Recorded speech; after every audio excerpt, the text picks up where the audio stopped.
Chapter 408. After leaving the cave in the deep sea, Chen Shi did not rush back to Shangjing immediately.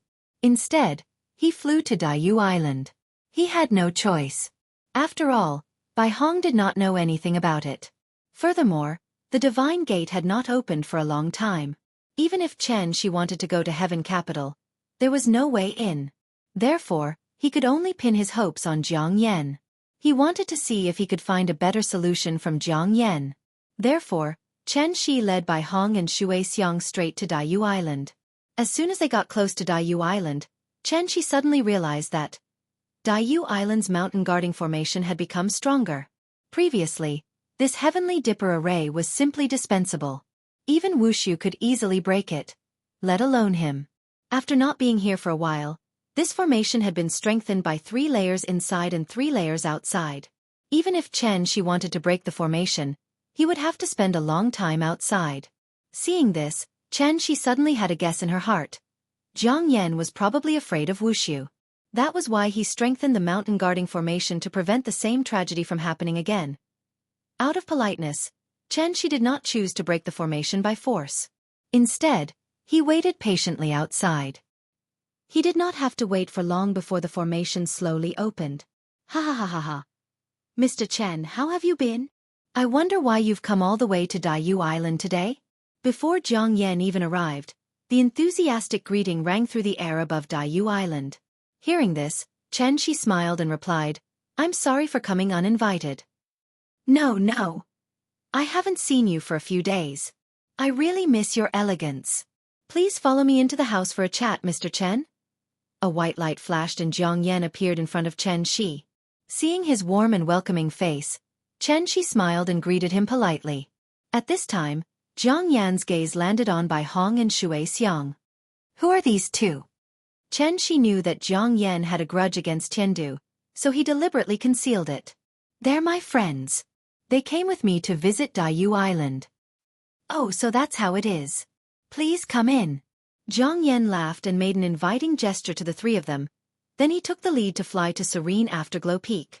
Chen Shi thought that he had deceived Jiang Yan, but he did not know that Jiang Yan had already known everything about Tiandu. With just a glance, he had already determined the identities of Bai Hong and Shui Xiang. However, with this old fox's shrewdness, how could he be easily seen through by Chen Shi when he was caught off guard? Therefore, the old man pretended that he didn't see anything and led the way. Chen Shi followed behind Jiang Yan. In the process of flying to serene Afterglow Peak, he suddenly realized that the atmosphere of Daiyu Island was very different from before.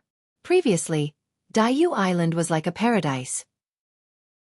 The Jiang clan lived a simple life where they worked at sunrise and rested at sunset. If they wanted to cultivate, the clan would provide cultivation methods. If they were not interested in cultivation, the clan would not force them. After all, this was a large clan with a population of tens of thousands.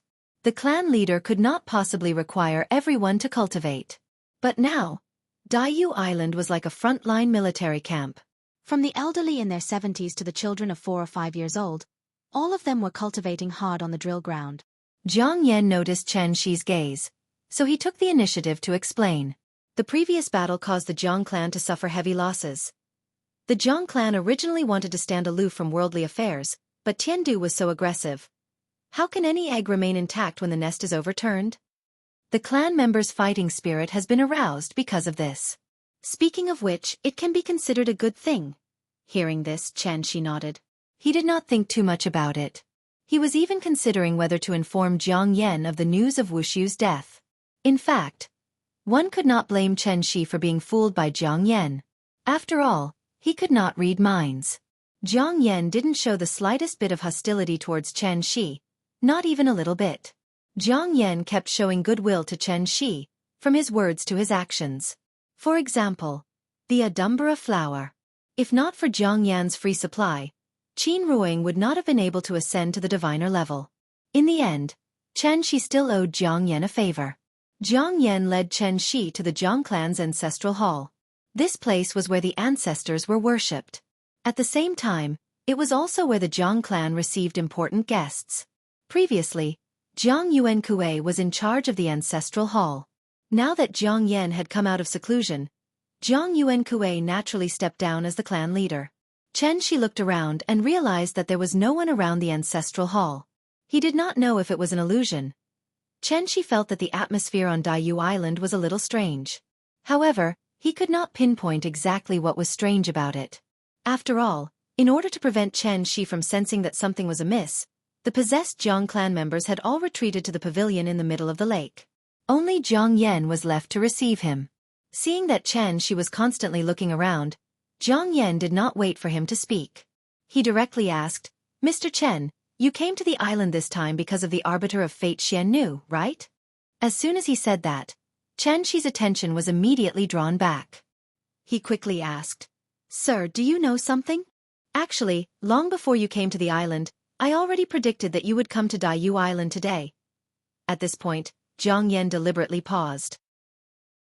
Then he sighed and said, "The Arbiter of Fate Xian Nu is truly pitiful. Actually, I already received the news just now. Not only your wife, but also the other Arbiter of Fate Xian Nu who are still alive. Even the Arbiter of Fate Xian Nu who is over 30 years old and has already stepped down. At the same time, their souls have been scattered." As soon as he finished speaking, Zhang Yan stole a glance at Chen Shi. However, he saw that Chen Shi's face was terrifyingly gloomy. It was as if water was about to drip out of it. Seeing that, Zhang Yan could not help but feel secretly happy.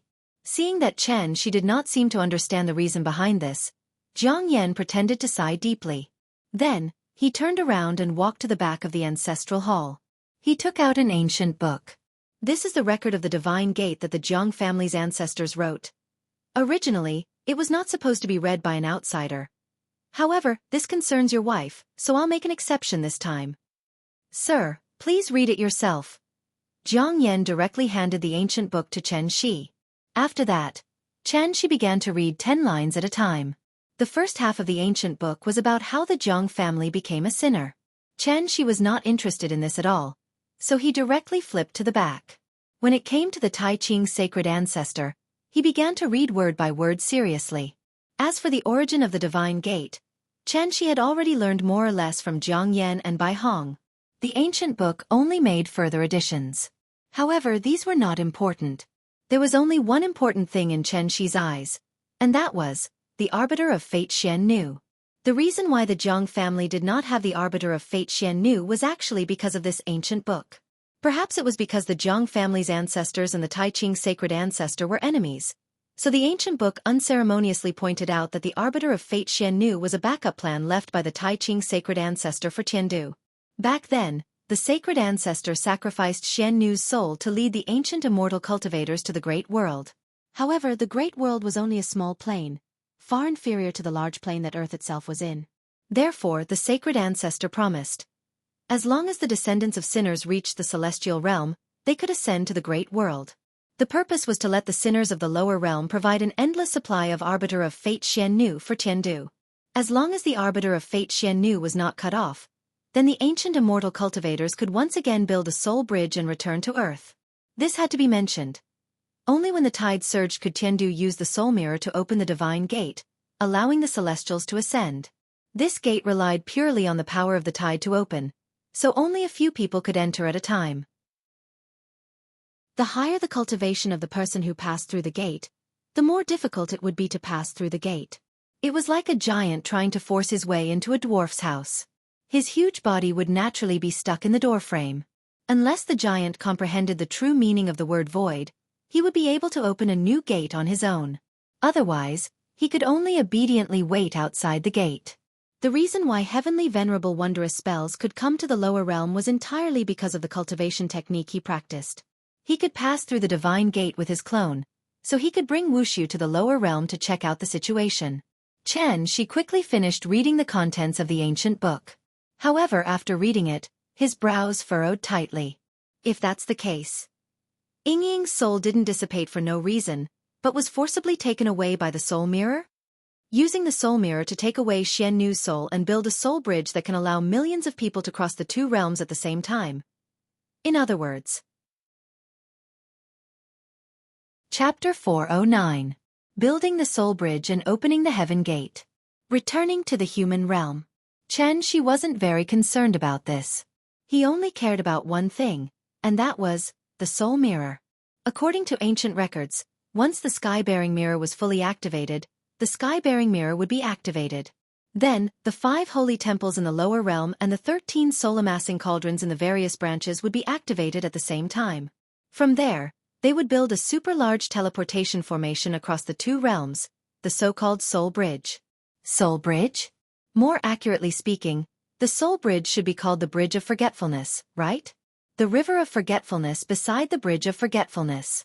Ancient cultivators walked leisurely on the bridge, but the River of Forgetfulness beneath the bridge flowed with the blood and vengeful souls of the Siming Xian Nu. In reality, there were no special requirements to become the Siming Xian Nu. All one had to do was be a woman. As the Siming Xian Nu gradually became a symbol of status, a series of additional requirements were added to the Land of Legacy in the lower realm. Of course, the Siming Xian knew that everyone in the village respected was actually just a stepping stone for the ancient cultivators to cross the river. The moment they became the Siming Xian Nu, their souls were already offered to the soul-amassing cauldron. Even after death, their remnant souls would automatically fly into the soul-amassing cauldron and be stored in the cauldron as souls.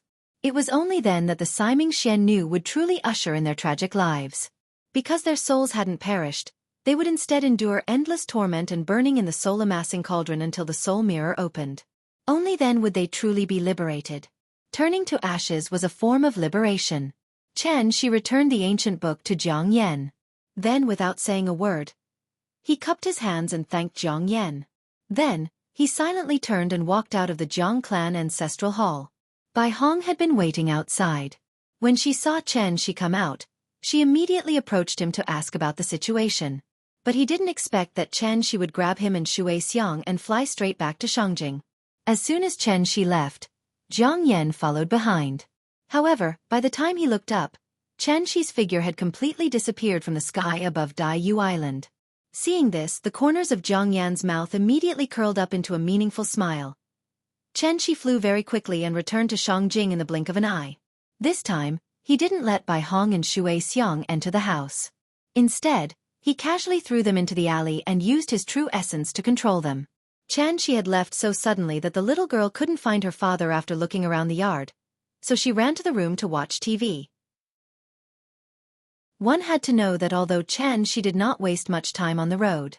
But this time, he was looking for Shui Xiang and Jiang Yan, so Shi wasted more than an hour. The sky had completely darkened. Under the dim night sky, the small bar by the beach was bustling again. Only this courtyard that used to be bustling with noise and excitement. At this moment, it was still deserted. Even the lights in the courtyard were not turned on. The little girl had been hungry for a long time. However, even though her stomach was growling, she didn't cry for her father. Instead, she quietly curled up in a corner of the sofa. In such a big house, only the big cat was still by her side. Big cat, do you know where Daddy went? Meow meow meow. The big cat let out a series of sweet noises. As if to comfort the little girl, the big cat moved closer to her, then stretched out its head and rubbed against her leg. Big cat, are you hungry? I'm hungry too. As she spoke, the little girl rubbed her little belly. She didn't cultivate, so naturally, she didn't know how to fast. The feeling of being hungry was something she had never experienced before. Daddy's not at home, so we can't run around. We have to be good at home and wait for Daddy to come back and make us delicious food. The little girl hugged the big cat in her arms, then as if to cheer herself up, she pouted and said these words of self-encouragement. Although she said this, the little girl still looked back at Qin Ruang from time to time, then turned her head to look out the window. It was pitch black outside. Only the sound of the cold wind blowing could be heard. Because of this, a sense of confusion that she had never felt before appeared in her big, bright eyes. Where did Daddy go? The little girl waited bitterly.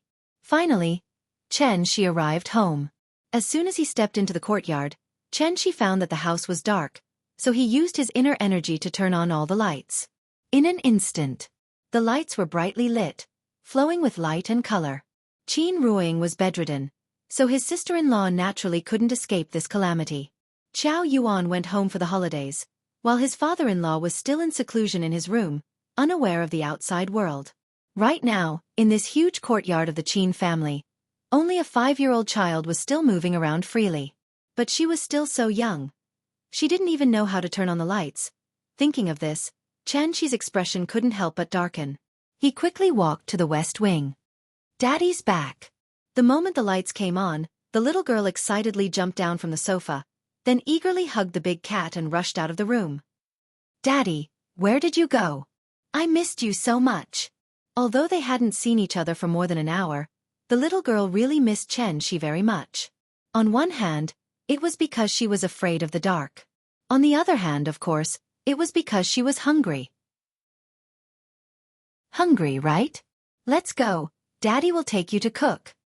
Unlike usual, Chenshi didn't apologize to the little girl immediately this time, but carried her directly to the kitchen. The little girl naturally didn't notice this difference.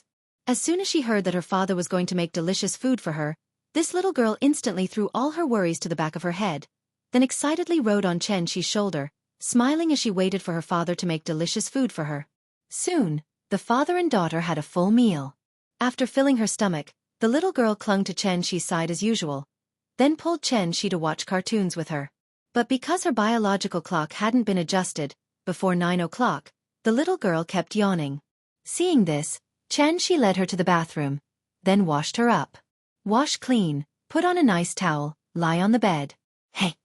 Maybe because she was in a good mood, the little girl even hummed the little song that the teacher taught her.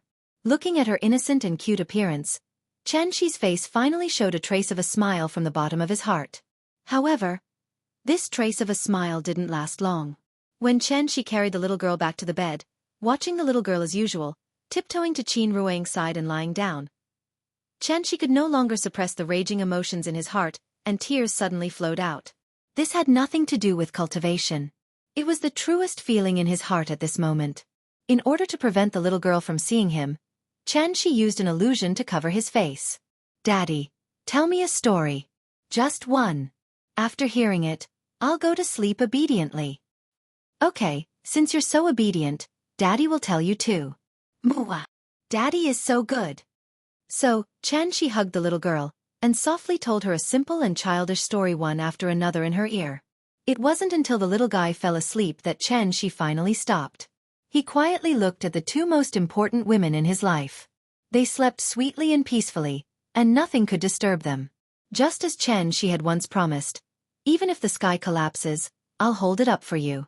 I'm Yingying's husband. And also Nianyan's father. For Yingying, he couldn't let Tiandu build a soul bridge.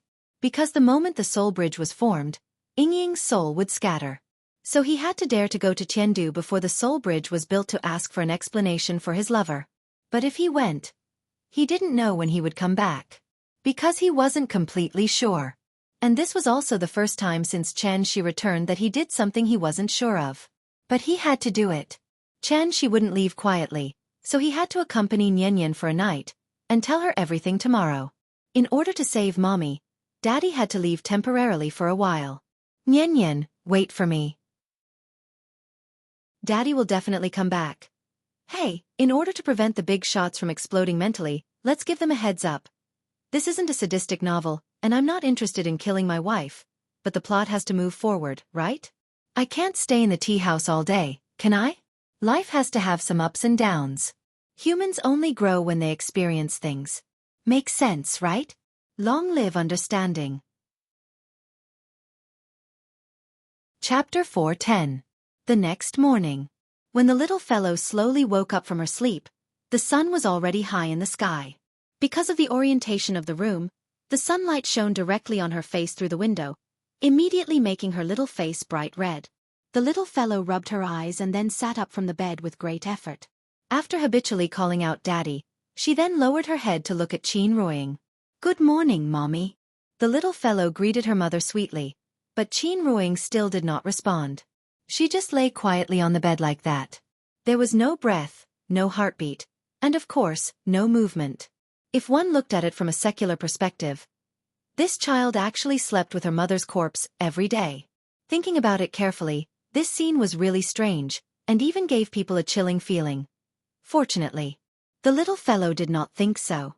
In her mind, her mother was just sick, a very, very sick person. Daddy was busy taking care of her mother, so sometimes he neglected her. The little fellow did not want to cause trouble for her father. Therefore she called out to her father, but her father did not appear for a long time. The child imitated her father's usual behavior, gently pecked her mother's cheek, and then got up from the bed. Then, the little fellow ran into the bathroom, stepped on a small stool, and began to wash herself. Brushing her teeth was too troublesome, so the little fellow directly skipped this process. She took a towel and wiped her face carelessly, and the washing was done. At this time, Qin Yongyan, who had not shown up for a long time, followed Chen Shi out of the main hall. "Good morning, Grandpa." The moment she saw Qin Yongyan, the little fellow very intimately went to his side, and immediately made Qin Yongyan laugh loudly. The 3 generations of grandfather and grandson sat around the small table and had breakfast. During this time, everything was as warm and peaceful as usual. Chen Shi cleared the table, and then called the little fellow to his side. "Nian Nian, Daddy wants to discuss something with you." "What is it?" The little fellow tilted her head. Her big eyes filled with confusion. "Mom's condition has worsened. Dad has to go abroad to get the best doctor for Mom. But it's very far overseas. Once Father goes, it might be a very, very long time before I can return." The little fellow did not reply immediately. She pursed her lips and looked at Chen Shi eagerly, as if she was still thinking about the meaning of his words. "Nian Nian, be good. After Daddy leaves, don't be afraid. Because Mom, Auntie and Grandpa are all by your side. And the big cat, Big Head, they will always be with you. Mom and Auntie are both sick. They can't take care of you anymore, but Grandpa can. So, I'll have to trouble Grandpa to cook for you and take care of your life in the future. Grandpa is already so old. He's not as young as Dad. He doesn't have enough energy to play with you. Promise Daddy that you'll listen to Grandpa in the future, okay?" Chen Shi gently held Nian Nian in his arms and whispered many things into her ear. He knew that Nian Nian might not be able to remember it. But he had no choice. He still had to say these words to Nian Nian. This was Daddy's reluctance and also his parting words. The little fellow was still young, so she did not know what Chen Shi's words meant. She only remembered one thing, and that was, Daddy was leaving. He was going to a very, very far place. Because Mom was sick, Daddy had to find a way to treat Mom. The little fellow knew what was important. So even if she was a little unhappy, she did not cry and make a fuss to stop Chen Shi from leaving. Instead, she looked up and asked seriously, "Daddy, how long will you be away? When will you come back?" As soon as this question came out, Chen Shi fell silent. After a long silence, he reluctantly squeezed out a smile and said to the little fellow, "It won't be long. You know, Daddy has been abroad before. Now that I have experience, I should be able to come back soon." The little fellow nodded as if she had understood something. Then, as if she suddenly thought of something, she hurriedly asked, "Dad, what should I do if I miss you?" Hearing this, Chen Shi fell silent again. Because he really did not know how to answer. Should he continue to deceive her? Or should he cruelly tell her the truth? Once he left, he didn't know when he would see him again. Just thinking about it was enough to break his heart. The little fellow saw that Chen Shi did not answer for a long time. After blinking her eyes, she thought of a solution for herself. "Daddy, if I miss you, then I'll video call you." "Okay." Looking at the little fellow's expectant eyes, Chen Shi finally nodded decisively this time. This was a solution he did not think of. Now that technology was developing so rapidly, it should not be difficult to simulate his image and deceive the little fellow, right? The father and daughter had a lot of private conversations today. They talked from morning to afternoon. When the sun was about to set, the little fellow, led by Qin Yongyan, personally sent Chen Shi to the door. She tiptoed and took the initiative to kiss Chen Shi's left and right cheeks. Then she said with a reluctant face, "Daddy, you have to come back early. I'll miss you." "Okay, Daddy promises you." While speaking, Chen Shi gently left a kiss on the little fellow's forehead. The father and daughter parted ways. Chen Shi strode away and did not look back along the way. But until his figure disappeared at the end of the alley, the little fellow was still waving her little hand in the direction he left. "Daddy, come back early." After saying goodbye to the little fellow and making a series of preparations, Chen Shi took Bai Hong and Shui Xiang back to the familiar place, Karakoram Kunlun, the closest place to heaven. Chen Shi found the ruins of the sundial temple based on his memory, then sat down cross-legged in the middle of the ruins. Sitting down, he sat for a whole 3 days and 3 nights. It was not until the morning of the fourth day that Shi finally woke up from his meditation and took out the sound-transmitting talisman that Jiang Yan gave him from his bosom. This was a sound-transmitting talisman that could directly contact Tiandu. It was a rare stock from ancient times. He did not know where Jiang Yan got it from. Right now, Tiandu was preparing to build a soul bridge. No matter how turbulent the spiritual qi in the lower realm was, it was impossible for Tiandu to withdraw the soul mirror that was in use. Since the gate of heaven refused to open, then Shi could only think of a way to forcibly open the gate of heaven himself. This sound-transmitting talisman became the key. Because he wanted to use this sound-transmitting talisman to locate the position of Tiandu and thus pry open the gate of heaven.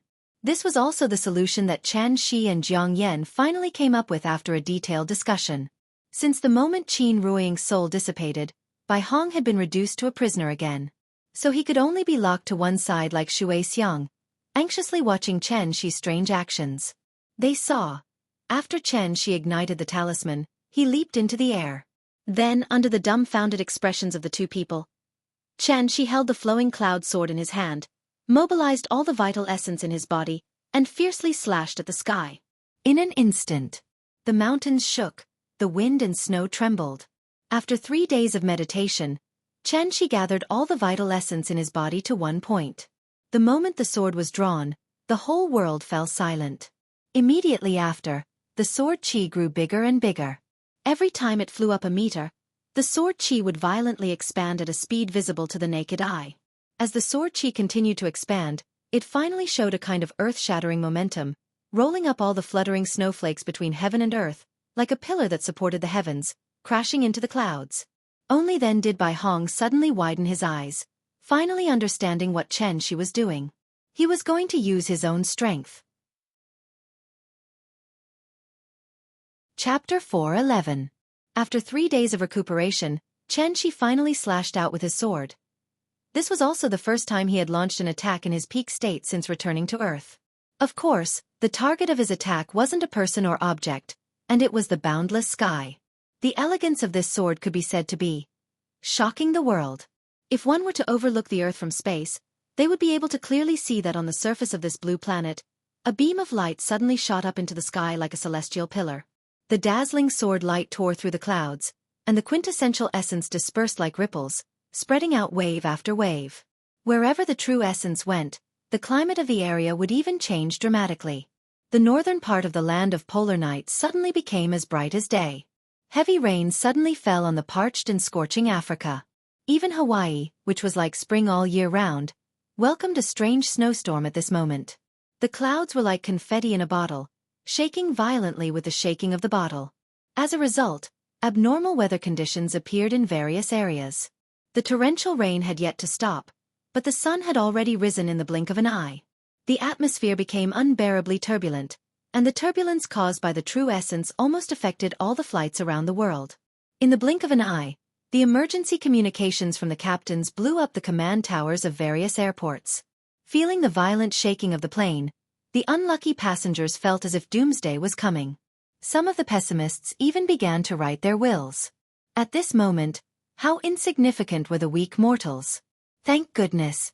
This sudden change in weather didn't last long, and everything soon returned to normal. After all, Shi was not a villain who had come to Earth to wreak havoc. He just wanted to force open the divine gate with his own strength. He was only one step away from the insightful emptiness realm. However, this one step of difference was like a heavenly moat in front of him. The peak of the divine transformation realm and the early Dongxi realm. It seemed like there was not much difference between them, but in reality, the difference was like heaven and earth.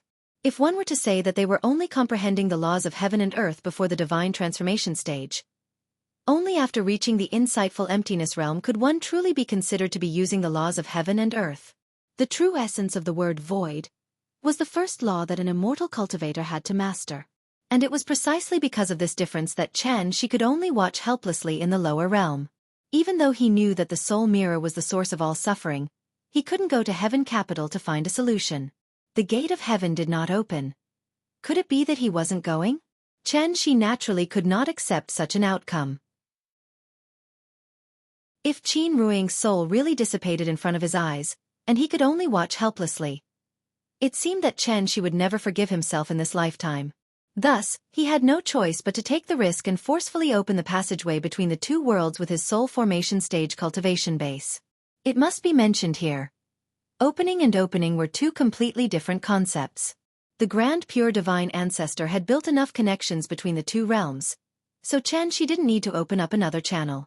He only needed to open up the channel that was originally closed. Just like unblocking the sewers, with the sound transmission talisman as the coordinates, and the glorious sundial temple as the starting point. After 3 days of recuperation, Chen Shi had accurately found the entry point between the big world and Earth through the voice-transmitting talisman. That was why he had made such a shocking move today. With his own strength, he opened the divine gate with his sword. Not long after the sword light was slashed out, Bai Hong's eyes suddenly widened. His lips trembled as he wanted to say something. But after moving his lips for a long time, he still couldn't say a word. This feeling, Bai Hong was too familiar. It was the divine gate. The divine gate was really about to open. As expected. The moment the sword light disappeared, a violent storm suddenly blew up on the peak of the snow mountain where the three of them were. Then, an extremely dazzling light suddenly bloomed from the void. Bai Hong took a closer look and found that although this light was much smaller than what they had seen in the past, the feeling it gave him was no different from the divine gate in his impression. The divine gate was actually forcefully opened by someone. Bai Hong looked at Chen Shi not far away with a shocked expression. At this moment, Chen Shi's slightly tired face finally revealed a gratified smile. This sword strike used 120% of his strength. After the sword strike, Chen Shi was like an ordinary person who had just finished a marathon. He was sweating profusely, gasping for breath, and his mental state looked a little dispirited. However, just as Chen Shi was about to smile, this light door was like a candle flame in the wind, and it began to shrink rapidly at a speed visible to the naked eye. Seeing this, Chen Shi couldn't help but tremble. Are you kidding me? The divine gate was going to close so soon. In a hurry, Chen Shi didn't even have time to adjust his breathing. He grabbed Bai Hong and Shui Xiang and rushed into the light door as fast as he could. The three of them successfully rushed into the light door. Then, this light door was like a broken light bulb. It suddenly burst out with an extremely dazzling light and then disappeared completely. Everything returned to silence. The wind and snow once again drifted on the peak of the snow mountain. The whistling cold wind continued to blow, and the snow quickly covered the traces left by the three of them. At the same time, floating Mist Mountain, which was also located in Karakoram Kunlun, but little known to people, Jiang Yan was standing on the peak of the mountain with his hands behind his back. He stared in the direction of the light pillar with his sharp eyes. After the light pillar finally disappeared, Jiang Yan closed his eyes and carefully sensed it. That powerful aura disappeared. After confirming that there was no mistake, Jiang Yan's mouth suddenly curved into a faint smile. Then, the smile on Jiang Yan's face became more and more brilliant. In the end, he couldn't help but laugh out loud. Ha ha ha ha! Back to Chen Shi and the other two. When Chen Shi grabbed Bai Hong and Shui Xiang and plunged into the light door, his vision suddenly turned dark. Like a loach plunging headfirst into the mud, behind the light door. There was no light, no wind. There was no sound. Chen Shi couldn't see anything. Wherever his divine sense went, it was empty in all directions. It was like a vacuum bag. There wasn't even any air here. Thus, Chen Shi reached out and lit up a ball of light. But after the ball of light lit up, Chen Shi still couldn't see anything. Other than his body, there was only endless darkness in this dark space. Where are the two of them? Chen Shi looked around and couldn't help but feel puzzled. Bai Hong and Shui Xiang were personally captured by him and entered the heavenly gate. But after entering the door, Chen Shi's connection with the two of them was completely cut off.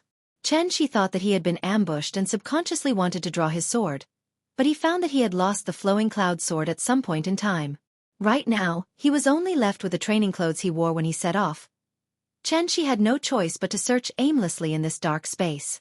But after flying for a long time, he still hadn't reached the end. Along the way, there was nothing in the range of his divine sense. There was no other way. Chen Shi could only try to fly down. But after flying for a long time, he couldn't find the ground. Chen Shi thought that his sense of direction was wrong, so he flew horizontally again. This time, he still flew for a long time. She still didn't fly to the border. Where is Tiandu? Where did Bai Hong and Shui Xiang go? What is this place? She was a little flustered. Everything in front of him was completely beyond his imagination. How to describe that feeling? He was now like a wisp of dust floating in the universe. But there were no planets in this universe, let alone anything that could be called an object. Apart from him, this universe was a complete vacuum, leaving behind only boundless darkness. He couldn't fly to the end. He couldn't see anything. There was no reference point. There was no gravity, no magnetic field, no radiation, and there was no spiritual energy of heaven and earth. F***CK. Chapter 4:12. She used to think that there was only one thing he couldn't figure out in his entire life, and that was, how did he get to Heavenly Spiral? Who would have thought? She hadn't even figured out the first thing, and the second thing that he couldn't figure out had already happened. This dark space was like a small black cell that imprisoned felons. At first, she tried to think of ways to escape. But as time passed, she realized that everything he did was useless. This place could be said to be. There was no road to heaven and no door to hell. Only boundless darkness enveloped him. She released tens of thousands of light balls. For every 100 kilometers he flew, he left a light ball in the darkness. He tried to use the light ball as a reference point to find the boundary of the dark space. But as time passed, she suddenly turned around and realized that even though the light balls he left behind had become a vast galaxy, he still couldn't fly to the boundary of the dark space. Perhaps this was the true meaning of boundless? After several fruitless attempts, Shi's true essence had already been consumed by about 70 to 80%. There was no heaven and earth spirit chi here. If this continued, Shi would be like a lamp that ran out of oil before they could find the exit. Shi had no choice but to give up struggling. Then, he silently sat cross-legged in the darkness. In order to conserve his inner core, Shi didn't even light up the light balls again. The remaining inner core flowed slowly in his body, and Shi's brain worked quickly.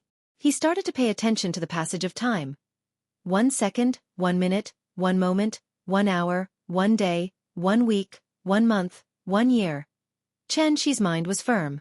The endless darkness didn't cause him to lose his mind.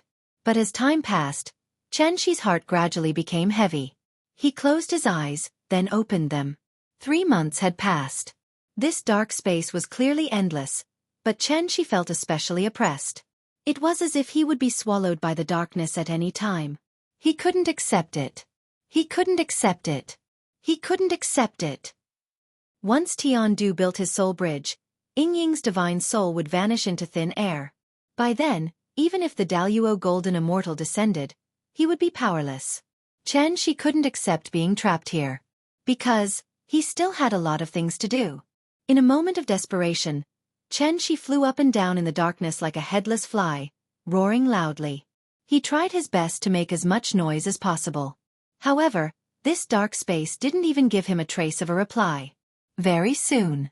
A year passed. The long period of darkness and the mental pressure brought about by the rush to save Yingying's to begin with, Shi's to begin to collapse. He grabbed his own hair with a pained expression, and could only let out a series of howls that were close to wailing. Let me out! Let me out! Let me out! I beg you! His voice was loud and impassioned at first, but it gradually became low and hoarse. In the end, it completely turned into a feeble and pitiful pleading. In the blink of an eye, 10 years passed. Shi was in complete despair. He was like a puppet that had lost its soul. He floated numbly in the darkness, as silent as a corpse. If someone were to approach his body, they would hear his mouth squirming. He could still speak, but he just kept repeating this sentence. It's too late. Too late, too late, too late. 10 years had passed. Yingying's soul should have long dissipated? Even if he were to be let out now, it was too late. It was hopeless. It was already hopeless. Shi clearly remembered every detail when he was with Yingying. It was also because of this that the sweetness of the past had now become a sharp knife that ruthlessly slashed at his heart again and again. Self-blame, pain, regret, sadness, anxiety, worry, irritation, frustration, anger. All the negative emotions of human beings were gathered in Chen Shi's heart at this moment. If it was possible, he would rather die than stay in this boundless darkness. Fortunately, Chen Shi still had a glimmer of hope in his heart. Last year today, in this door, human faces and peach blossoms were rosy. I don't know where the human faces are, but the peach blossoms are still smiling in the spring breeze. He had already parted with Ying once. He had stayed in heavenly spiral for 500 years, but only 5 years had passed on Earth. Who knew how many years a year in this godforsaken place was equivalent to on Earth? Thinking of this, Chen Shi couldn't help but erupt with an extremely strong will to live. Yes. Before determining the time difference between the two worlds, how could he give up on himself? Before the moment the truth was revealed, how could he be hit by his own negative emotions first? Chen Shi sat cross-legged again. He didn't want to think about those things anymore. Instead, he began to repeatedly ponder the mystery of this dark space. Since this dark space could trap an immortal cultivator at the peak of the soul formation realm, it meant that this space was definitely extraordinary. Chen Shi directly ruled out the possibility that Tiandu was behind this. It wasn't that he looked down on Tiandu, but that Tiandu really didn't have that ability. Even if the Grand Pure One was alive, it was absolutely impossible for him to play with him in the palm of his hand like this. As such, after pondering over it again and again, Chen Shi suddenly had a guess in his heart. Could it be that there was an accident when he opened the heavenly gate with his sword, and that was why he barged into this endless dark space? Came uninvited? Waiting for him? Or catching a turtle in a jar? He hadn't comprehended the true meaning of the word void, so he didn't understand what was needed to cross the two worlds. A huge amount of vital essence. Obviously, it was more than that. Chen Shi began to think about this problem seriously. Even if he was deep in darkness, he had to maintain a clear mind. Chen Shi kept thinking. But time never stopped waiting for him. In the blink of an eye, 100 years had passed. Let's talk about Nian first. Ever since Chen Shi left, the little girl had been thinking about him all the time. On one hand, it was because Grandpa's cooking was not as good as Daddy's. On the other hand, it was because Mommy had been lying in bed motionless. Without the company of Daddy and Mommy, the little girl was indeed very uncomfortable and was not used to it. Therefore, she had to video call Chen Shi at least 10 times a day. Fortunately, before Chen Shi left, he had already made all the preparations. She didn't know what agreement he had reached with Wu Lian. In short, after Chen Shi left, Wu Lian set up a team to deal with the little girl's video bombardment that could come at any time. Therefore, with the support of national technology, Chen Shi's appearance could always appear vividly in front of the little girl. This also greatly eased the little girl's longing. Detective Conan could lie to Xiaolan until the end with just a phone call, let alone Chen Shi who used a video call. Under the constant comfort of Chen Shi, the little girl also welcomed a new year. This year's spring festival was much earlier than last year. February 4th. New Year's Eve. Early in the morning, Wang Chuanju and Qin Yongwang brought a large group of people to the Qin family's courtyard. In order to make the little girl happy, the big brothers and sisters from the various departments of the Martial Arts Alliance used all their strength. They practically treated her like a little princess. They held her in their hands, afraid that she would fall, and in their mouths, afraid that she would break. With so many people trying to make the little girl happy, even without the company of Daddy and Mommy, the little girl had a very happy new year. Chapter 4:13. Children don't remember things. Once there's something happy, they'll quickly throw their worries aside. Nian is naturally the same. It's just that her happiness is like the tide, always coming in waves. After the tide recedes, there will still be a large beach full of holes poked by stone crabs. It's impossible for the little fellow to stay excited forever. Therefore, every night when she goes to bed, it's the time of the day when she misses her father the most. Chen Shi was still telling her stories in the video, but the little girl didn't fall asleep after listening to it like she used to. She always asks her father to finish one story after another, as if she has inexhaustible energy. Every time this happens, Qin Yongyan will silently wait at the side. It wasn't until Chen Shi on the other end of the video repeatedly ordered the little guy to sleep that the little guy would pout and lie back on the bed. At this time, Qin Yongyan will turn off the light and quietly leave the west wing. Qin Yongyan once thought of bringing the little fellow to live with him in the main room, but the little fellow is unwilling no matter what. She wants to sleep with her mother. Although her mother never responds to her, the little fellow has been staying in this courtyard full of spiritual energy, surrounded by all the cultivators above the celestial being stage. Under normal circumstances, the little fellow should have already become a child genius. But she didn't. Because she has already placed a seal on her. The little fellow's intelligence has always been at the level of a normal person. She only wants to give Nian a normal childhood. He doesn't want her to become a weirdo among her peers. Shi's reason for doing this is very good. Just like what Jack Ma said, the biggest mistake in my life is to establish Alibaba. But before this sentence, there's actually another sentence. I regret that I'm always busy with work and have no time to accompany my family. If I can live again, I definitely won't be like this again. My wife said it well, you're not my person. You belong to Alibaba. The unscrupulous media took the words out of context, causing the meaning of this sentence to completely change.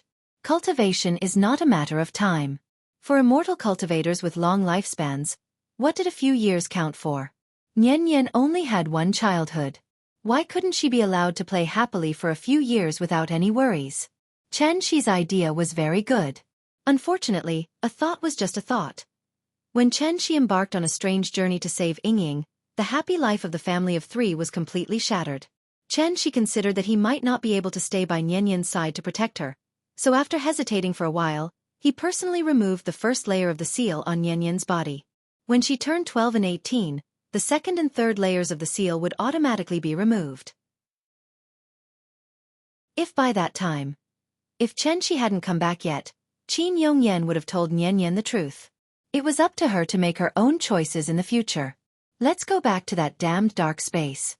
Since she broke the demonic barrier and kept his spiritual altar clear, time had become meaningless to him. There was no spiritual energy here, so breathing seemed to have become a kind of consumption. There wasn't much true qi left in Shi's body, so he could only gather the remaining true qi in order to keep his body alive. He hadn't moved for 100 years. There was nothing in the dark space, so naturally, there couldn't be dust. So even if 100 years had passed, Shi didn't seem to have changed at all. The only change was, maybe it was a slight change in his demeanor. Shi had long been used to everything around him. After experiencing the initial anger and despair, his state of mind had become calmer. Before he saw it with his own eyes, he would never think in a bad way. What Shi was going through now was actually very similar to what Robinson was going through, but much more miserable than Robinson. After all, even if Robinson was trapped on an isolated island and didn't have enough food to eat and clothes to cover his body, Robinson still picked up a volleyball to amuse himself. What about Shi? Without being able to replenish the spiritual energy of heaven and earth, he didn't even dare to move. Deduce a cultivation technique? Could a mere soul formation cultivator deduce and optimize the Sky Yen divine sex treasured scripture? Try to understand the true meaning of the word void? Without practice, all great ideas were just empty words. Bored, she could only recall the bits and pieces of the past. Just like watching a TV series, he watched the story about himself over and over again, and every time he watched it, he enjoyed it very much. Whenever he thought of how cute Nian was when she acted coquettishly in front of him, Shi's lips would even curl up into a faint smile. To be honest, with Shi's current state, his thinking had definitely improved by more than one level. Perhaps this was also a kind of training. Even if he was trapped, Shi had to be calm. In the blink of an eye, another 100 years had passed. After 200 years of darkness imprisonment, Shi's mind didn't collapse, but his body couldn't take it anymore. Because his true essence had long been exhausted. Without the support of true essence, there would be a day when the physical body would deteriorate. Once the physical body deteriorated, then Shi's soul wouldn't be far from dispersing. After all, this place didn't have a suitable physical body for him to possess. Thinking of this, Shi's withered face couldn't help but reveal a bitter smile. He persevered for a long time. He really tried his best. If possible, Shi hoped that time here would be much slower than the outside world. Because only then could he go to the bridge of helplessness and quietly wait for the arrival of his lover. Yingying, I'm sorry. At this moment, Shi's heart was like dead ashes. He closed his eyes tightly, and the remaining tears flowed out uncontrollably. However, just as she was floating in the darkness waiting for death, a ray of light suddenly appeared in the darkness. It was really light. However, the light was very weak, and it seemed to be very far away from Chen Shi. Chen Shi didn't notice the appearance of this light.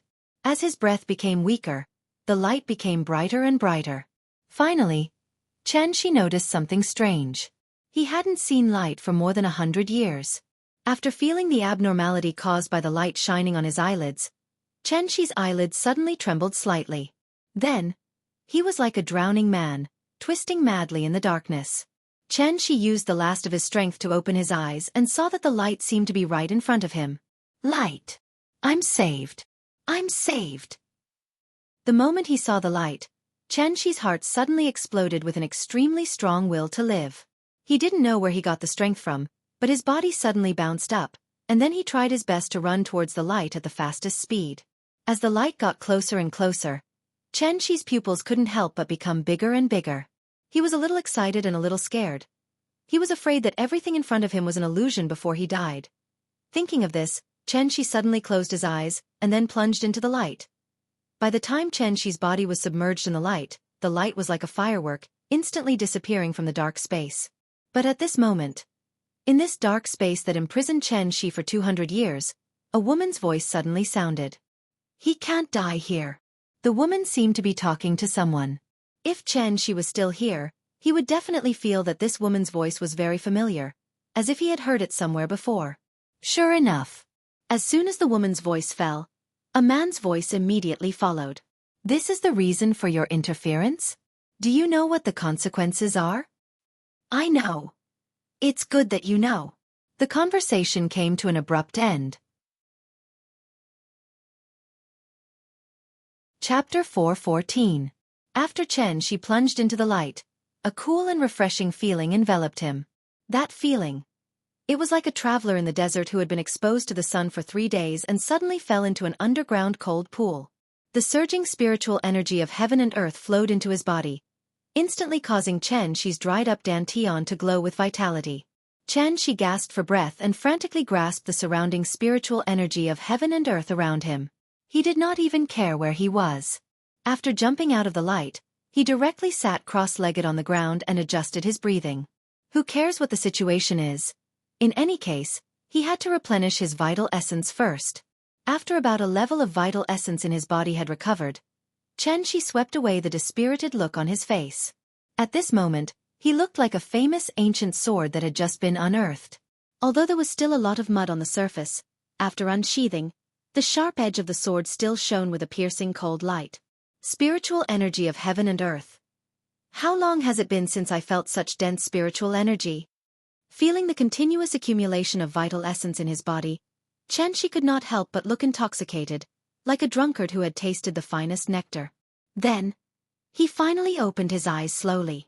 After looking around, a trace of inexplicable surprise appeared on his face. I really escaped? This place. Could it be the great world? Chen Shi looked around and found himself in a strange place. The giant trees in this place towered into the sky. Each one of them was hundreds of meters tall and incomparably thick. The ground was covered with dense vegetation formed by ferns and wood tapestry. Such a flourishing and dense forest scene almost dazzled Chen Shi's eyes. One had to know that he had not seen anything for 200 years. Suddenly coming to such a lively place, Chen Shi's heart was immediately filled with a kind of joy of seeing the light of day again. But immediately after that, Chen Shi's face immediately darkened. He had been trapped in the dark space for 200 years, and did not know how long had passed in the outside world. If the soul bridge had been built, wouldn't Yingying's soul have been destroyed? How could that be? Thinking of this, Chen Shi could no longer sit still. He didn't even bother to replenish his true essence and directly flew into the air above the dense forest, preparing to capture someone to ask about the situation. If Yingying was fine, that would be fine. If anything happened to Yingying, he would have to fight to the death with Tian Du for the rest of his life. As Chen Shi prepared for the worst, he quickly flew into the air. However, when he flew out of the forest and into the sky, Chen Shi suddenly discovered something. The great world before his eyes was completely different from what he had imagined. In Chen Shi's imagination, the great world should be a planet like Earth. But what appeared in front of him now?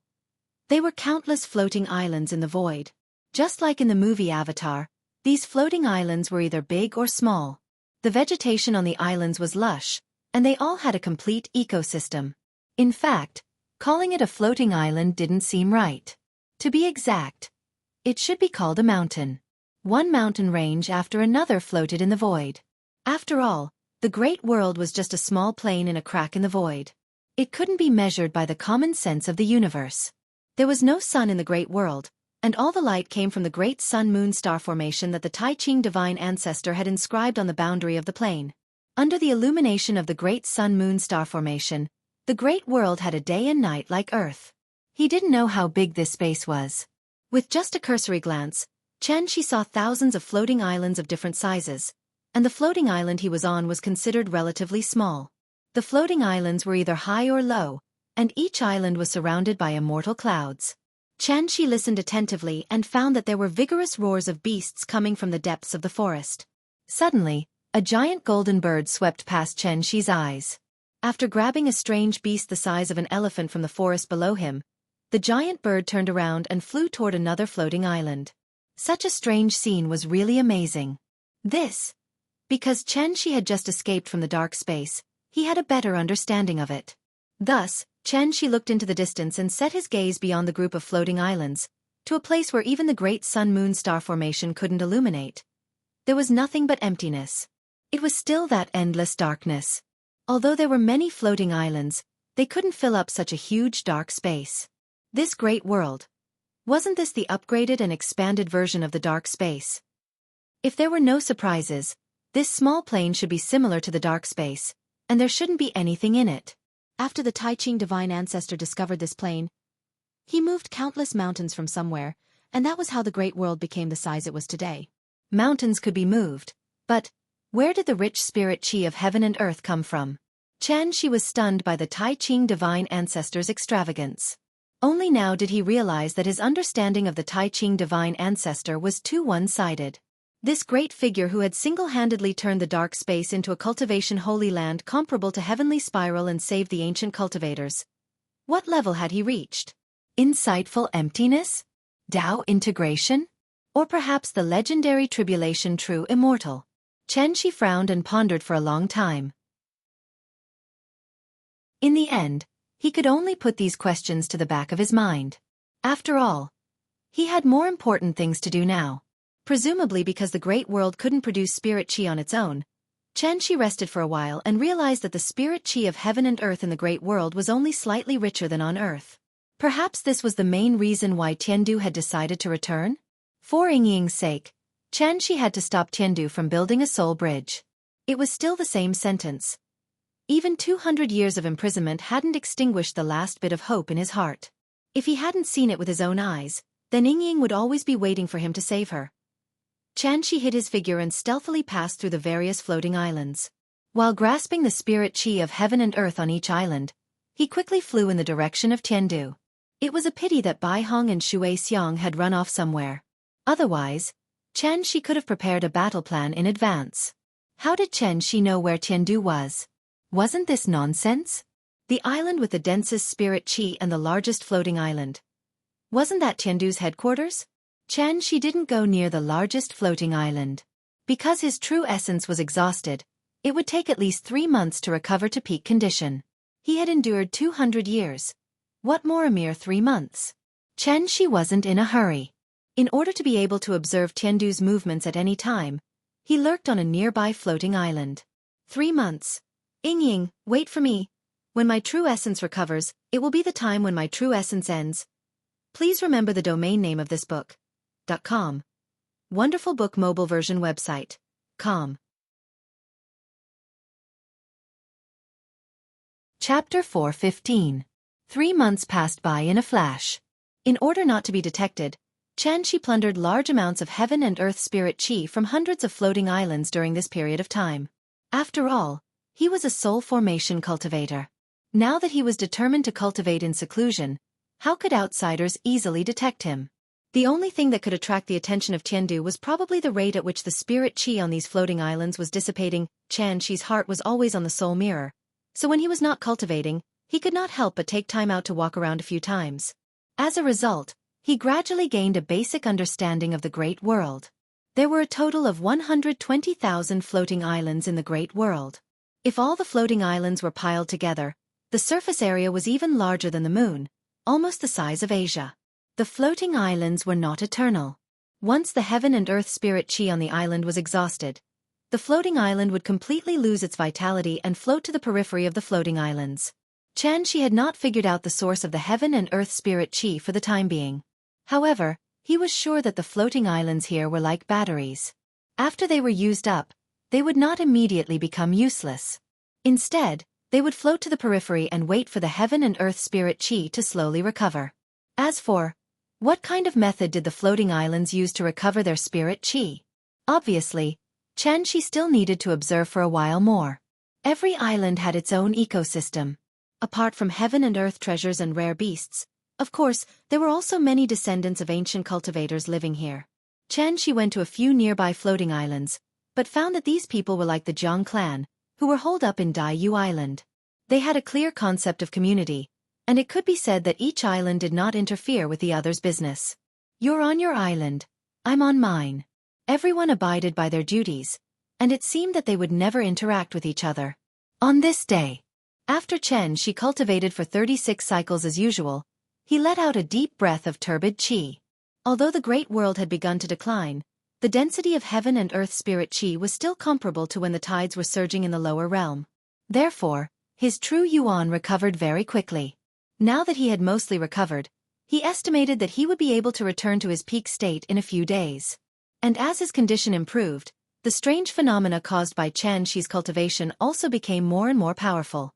Therefore, although the mountain peak he was on was covered by a concealing array, as long as someone stepped into the array, they would be able to see the spiritual energy of heaven and earth swarming towards them like clouds and mist. From afar, it was as if she was sitting at the bottom of a huge funnel, and Bicker was constantly pouring spiritual energy into his body. While she was busy sorting out the true essence in his body, a figure suddenly flew out from the floating island where Tiandu was and arrived above Shi's floating island in the blink of an eye. Shi only took a cursory glance and discovered that this person's true essence was thick and his aura was incomparably powerful. He was at least in existence on the same level as Bai Hong. Divine General? In fact, in the 3 months that Shi had been here, she had discovered a strange thing. Apart from the floating island where Tiandu was, he didn't find any Divine General level cultivators on the other floating islands. This was obviously somewhat illogical. As the saying goes, only by knowing yourself and your enemy can you win 100 battles. Although Shi's overall plan was disrupted by the sudden appearance of the dark space, he still learned the general structure of Tiandu from Bai Hong in advance. First of all, the Celestial Lords of 10 Directions, led by Yuhuan Tianzuan and the others, were the core of the entire Tiandu. These 10 people were also the strongest in the big world. Shi hadn't fought with a Celestial Lord yet, but from Bai Hong's description, Shi could basically conclude that a Celestial Lord should be equivalent to a cultivator at the Divinity Transformation stage.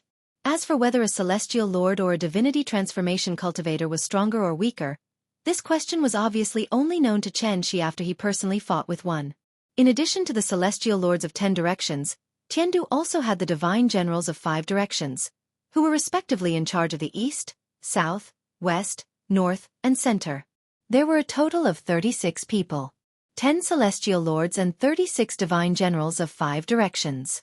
In addition, there were 72 Rakshasa Lords whose strength was second only to the Divine Generals, as well as countless Celestial Lords. It wasn't that Shi wanted to boost the morale of others and belittle his own prestige, but with Tiandu's strength and foundation, even in the Tiandu domain, it was enough to dominate a region. In the past 3 months, Shi hadn't seen any Divine Generals or Celestial Lords, so he gradually became a little uneasy. Could it be Tiandu had already built a soul bridge and went to the lower realm? Every time he thought of this, Shi couldn't help but worry in his heart, and was very eager to go to Tiandu to see the situation.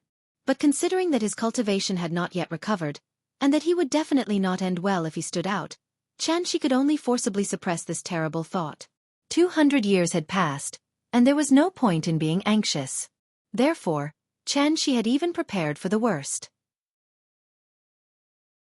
If Yingying was fine, then it would be fine, but if something happened to Yingying, even if he risked his old life, he was bound to bite off a large piece of Tiandu's flesh. Since he couldn't be with her for the rest of his life, Then he must avenge her for the rest of his life. Until he died. Chen Shi's mind was full of twists and turns.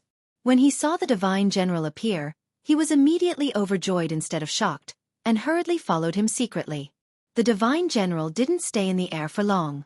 After hurriedly sweeping a glance around the floating island, he directly landed on the square in the center of the floating island.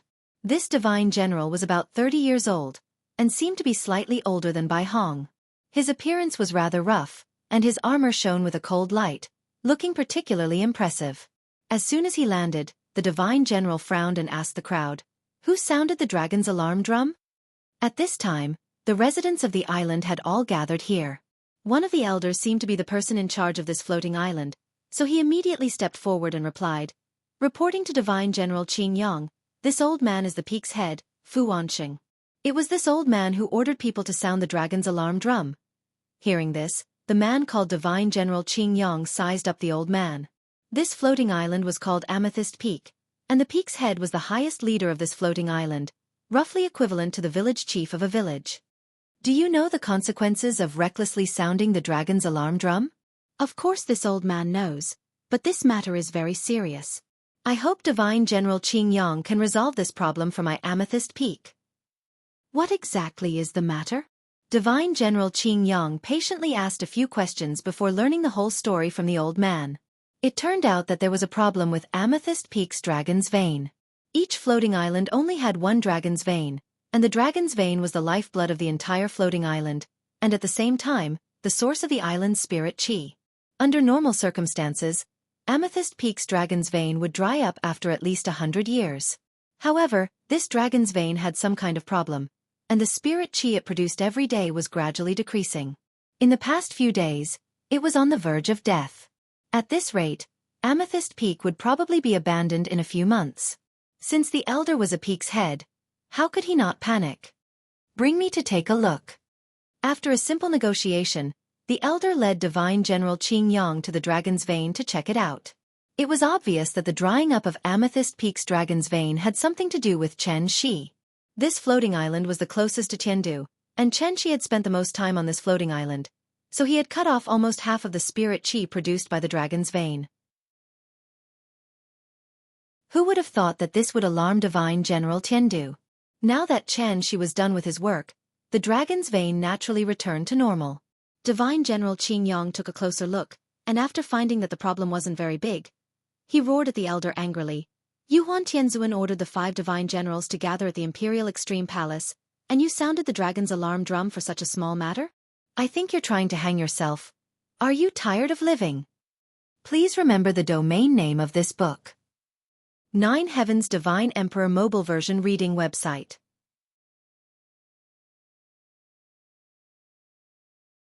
Chapter 4:16. One must know that the dragon's scare drum was similar to a beacon tower. Whenever the dragon's scare drum sounded, the 5 divine generals closest to the island had to immediately put down whatever they were doing and rush over to check on the situation as quickly as possible. However, after Divine General Qing Yang's inspection, he discovered that although the output of the dragon's vein was low, it was far from the level where the dragon's scare drum was sounded. What was this?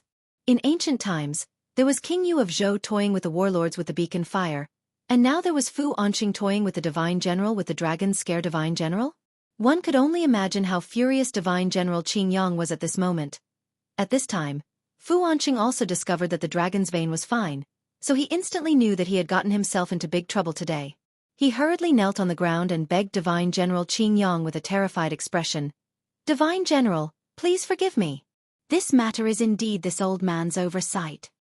It's just that there really was something wrong with the dragon's vein a few days ago, causing us to be unable to cultivate smoothly." At this point, Fu Anqing could not help but look at the dragon's vein with a puzzled expression before continuing to defend himself. To tell you the truth, just before we sounded the dragon's scare drum, this old man had specially sent someone to verify it. Who would have thought? The dragon's scare drum had just sounded, and the dragon's vein returned to normal. Before he finished speaking, Fu Anqing looked like he wanted to cry but had no tears. Even if he had 10 times the courage, he would not dare to casually make fun of the divine general. The goddamn dragon's vein. This time, he was really in deep trouble. Even in a society ruled by law, false police reports could be detained, let alone in a feudal society with a strict hierarchy like Tiandu. Therefore, Fu Onqing's defense did not have any effect. Divine General Qing Yang could not be bothered to talk nonsense with him. With a wave of his hand, he ordered his men to send Fu Onqing to the death row. This was a critical period, and everyone in Tiandu was extremely tense. Therefore, the matter of Fu Onqing sounding the dragon's scare drum could only be investigated later. Subsequently, Divine General Qing Yang warned the people of Purple Jade Peak, then turned and flew back to the floating island where Tiandu was located. Seeing this, Chen Shi immediately followed, turning into a stream of light and sticking closely behind Divine General Qing Yang. Divine General Qing Yang was only at the yuanying stage, so he naturally didn't notice that there was a tail behind him. Therefore, Chen Shi, led by Divine General Qing Yang, passed through the formation and smoothly arrived at the core of the macro world. Tiandu, Dragon Head Peak. There was a very powerful array around the Dragon Head Peak, which was also one of the reasons why Chen Shi did not dare to get too close to it. With Divine General Qing Yang paving the way, Chen Shi was naturally able to barge in very easily. And the reason why Chen Shi's infiltration was so smooth was not because the defensive power of Tiandu was so weak, but mainly because, ever since the Grand Pure Saint Ancestor established the heavenly capital, the Dragon Head Peak had been a forbidden area in the entire great world. Who would dare to sneak in without permission? This was a path of no return. However, Chen Shi did not consider whether it was dangerous at all. Instead, he resolutely barged in. As soon as he entered the array, Chen Shi discovered that the spirit qi on the Dragon Head Peak was exceptionally rich, several times richer than the outside world. It was comparable to the heart-cleansing spirit spring in the forbidden area of the back mountain of the Sky Yen Divine Sect. This place. In addition to the rich spirit qi, Chen Shi also discovered that the interior of the array was filled with an extremely unusual energy fluctuation. Chen Shi had never seen such a fluctuation before, so he frowned and sensed for a while before a guess gradually formed in his mind. This strange energy fluctuation. Could it be from the soul mirror? At this thought, Chen Shi did not care if he had recovered to his peak state and immediately followed Divine General Qing Yang to the core area of the Dragon Head Peak. The core area of the Dragon Head Peak was naturally the core area of the entire macro world. The Lingshao Imperial Palace. Chen Shi silently followed behind Divine General Qing Yang. But before he could see the palace, Divine General Qing Yang had already landed on the ground and walked along a small path to the peak. Instead of flying, he insisted on walking. Divine General Qing Yang's strange behavior was completely due to the rules of Heaven Capital since ancient times. The Dragon Head Peak was the head of the 120,000 floating islands, and the Imperial Palace was located at the peak of the Dragon Head Peak. Therefore, apart from the 10 heavenly venerables, no one could be above the Imperial Palace. Not even a Divine General. Chen Shi obediently followed behind Divine General Qing Yang and walked all the way to the peak of the mountain. As soon as he reached the peak of the mountain, his vision suddenly opened up. Following which, Chen Shi discovered that the peak of the Dragon Head Peak was extremely flat, as if someone had used a sword to flatten it. At the same time, a huge palace that spanned across the peak of the mountain entered Chen Shi's eyes. This is the Imperial Palace? The Imperial Palace spanned across the peak of the Dragon Head Peak, and the first impression it gave was that it was majestic and magnificent. However, Chen Shi didn't even have time to carefully observe the Imperial Extreme Hall in front of him. His attention was completely attracted by the plaza at the entrance of the hall. This was a huge plaza that was comparable in size to the Zhonghai Gymnasium. There seemed to be some kind of activity going on in the plaza, and there were actually many people sitting cross-legged there. At a rough count, there were at least a few thousand people. However, although there were many people in the plaza, it wasn't enough to make Chen Shi stop and look. What he really cared about was, actually, it was that copper mirror that was floating in the middle of the plaza and constantly emitting divine light. In an instant. 10,000 years in a glance. The moment Chen Shi saw this Dharma treasure, the name of this Dharma treasure suddenly jumped out from the bottom of his heart. Sky-bearing technique floating dawn mirror. Chen Shi silently sized up the soul mirror in front of him. The soul mirror was constantly shining with divine light, and an unknown energy wave was constantly circulating around it. With one look, one could tell that such a phenomenon was definitely not ordinary. However, in front of a supreme treasure, Chen Shi couldn't help but feel a sense of disgust, and he couldn't help but want to smash it into pieces. It was this stupid mirror. It was the one that caused his family to be separated, and he almost lost his family. Thinking of this, Chen Shi couldn't help but have a murderous look in his eyes, and he couldn't help but want to take it away on the spot. However, just as Chen Shi was about to do something evil, an old man sitting cross-legged in the middle of the hall seemed to have noticed something, and then he suddenly opened his eyes and shouted sternly outside the hall, "Who is it? How dare you come to my Dragon Head Peak and behave so atrociously?" Before he finished speaking, the old man raised his hand and waved his sleeve. A golden light flew out and directly shot towards Chen Shi at the other end of the plaza. This move came too suddenly. Chen Shi didn't even have time to react, and the golden light had already arrived in front of him. Seeing this, Chen Shi's heart couldn't help but skip a beat. Feeling the powerful true essence contained in it, Chen Shi hurriedly withdrew the aura concealment secret technique, and then like the old man, he waved his sleeve and released a burst of true essence. Then, a white light suddenly shot out from Chen Shi's palm and collided with the golden light. Please remember the domain name of this book. 9 Heavens Divine Emperor Mobile Version Reading Website.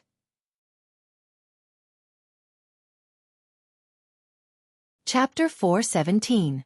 The Imperial Hall was the core area of Tiandu, so the celestial venerables of the 10 directions naturally had the most complete control over this place.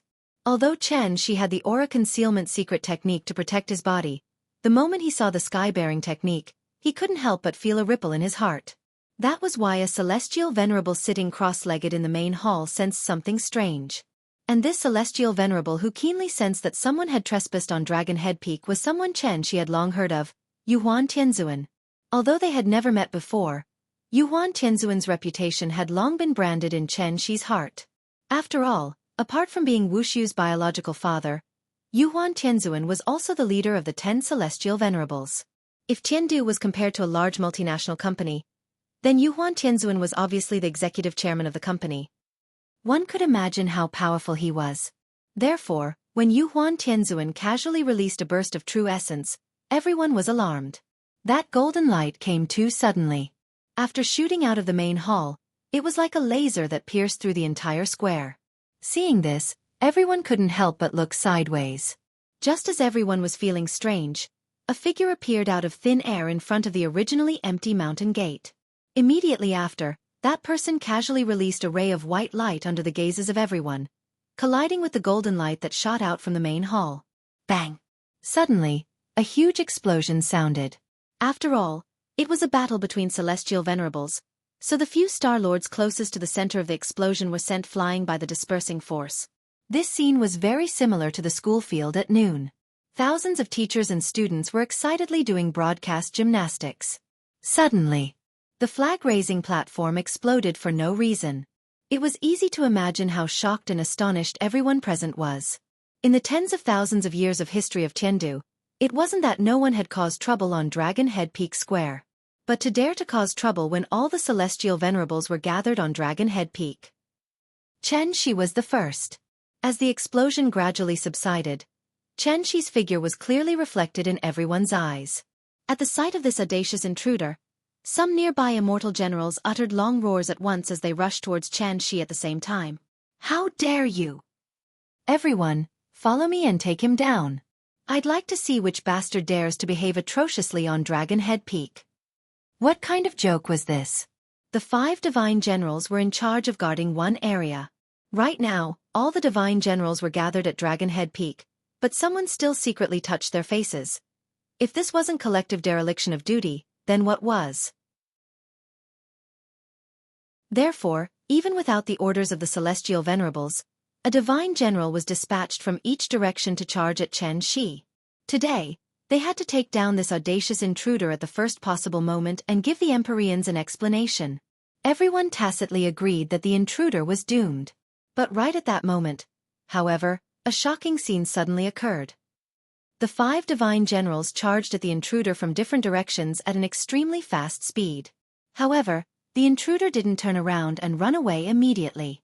Instead, he frowned and clenched his right hand into a fist. Instantly, a long sword condensed from true essence appeared in his hand. Seeing this, the 5 divine generals were instantly enraged like provoked ferocious beasts. They couldn't help but want to tear this audacious intruder into pieces on the spot. Therefore, the 5 divine generals each took out their own trump cards. Regardless of whether this fellow could withstand it, the 5 divine generals roared angrily and launched an attack together. In an instant, brilliant light shot in all directions and the void shook. Surging true essence wreaked havoc in the air above the square. All kinds of Dharma treasures carried the endless anger of their owners and heavily smashed towards the intruder's location. At this moment, the long sword in Chen Shi's hand also began to dance. The Dharma idol's long sword shone with a green light and shone brightly in his hand. Even compared to the colorful Dharma treasures in the hands of the divine generals, the Dharma idols of the divine generals did not lose out in terms of appearance. Chen Shi's original plan was to sneak in and observe. He didn't want to alert the enemy. But now that the infiltration failed, he could only come up with Plan B. Plan B was actually very simple. That was becoming famous in one battle. Establishing dominance through battle. Showing his strength at the peak of the soul formation stage to win respect and then talk to the 10 celestial lords as equals. Since he wanted to establish dominance, he had to show 120% of his ability in the first move. Although the moonlight sword technique was exquisite, it was not shocking enough. So after Chen Shi thought about it for a while. Just now, he took out the killing weapon that he had always been unwilling to use in actual combat, the Xuanpu sword technique.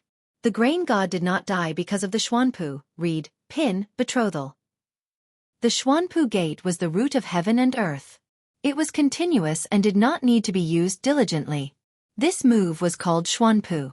With the creation of yin and yang as the root, the 5 elements and 8 trigrams as the form, there were 8 moves. Qianqian was as strong as the sky, and Dui said it was like rain. Li was as beautiful as the sun, and shook like thunder. Sun entered like the wind, and Kan sank like the water. Zhen stopped like the mountain, and Kuan was like the earth. The 8 moves swayed 64 times, and the combination changed. The exquisite parts were endless, and the intricate parts were intertwined. Chen Shi was now using the first move. Sword-raising technique, sword-raising 6 dragons to heaven, grand universe. This sword technique was also the most precious treasure of the heavenly evolution divine sect, but very few people used it. The reason was not that it was not good. Instead, it was because it was too good that very few people used it. After all, things like cultivation techniques, just like feelings, what was suitable for oneself was the best. The Xuanpu sword technique was not suitable for Chen Shi. On one hand, it was because Chen Shi's cultivation was not enough. On the other hand, it was because this sword technique was very large and required one to use all their strength. This also meant that the Xuanpu sword technique was not suitable for ordinary battles. It was only suitable for a desperate fight at the end of the road. Therefore, the moment Chen Shi drew his sword, the entire sky seemed to darken. 6 golden sword lights surrounded Chen Shi. The sword hilts were below, and the sword tips were pointing to the sky. Like 6 hungry leeches, they crazily sucked out a huge amount of true yuan from Chen Shi's body, causing Chen Shi's aura to become much weaker in an instant. If it wasn't for the fact that he was forcing himself to look calm and composed, everyone present would have mistakenly thought that he was afraid. The 5 divine generals' Dharma treasures arrived with a loud bang. Chen Shi's sword lights also shot out in all directions. There were only 5 enemies, but there were 6 sword lights. Even if each person had 1 sword, there would still be 1 sword left. Therefore, Chen Shi shot the 6th sword at Yuhuan Tianzuan, who was sitting in the imperial hall. It was impolite to not return the favor. The moment the Xuanpu sword technique appeared, who could compete with it? The vast and continuous sword lights were as strong and hot as the sun. The moment the Dharma treasures of the 5 divine generals came into contact with the sword lights, they immediately trembled and let out a series of wang wang wang sorrowful cries. Then, under the shocked expressions of the 5 divine generals, the 5 sword lights showed an unstoppable force, and at the same time, sent the 5 grade 9 spiritual treasures flying. Then they continued to shoot towards their location.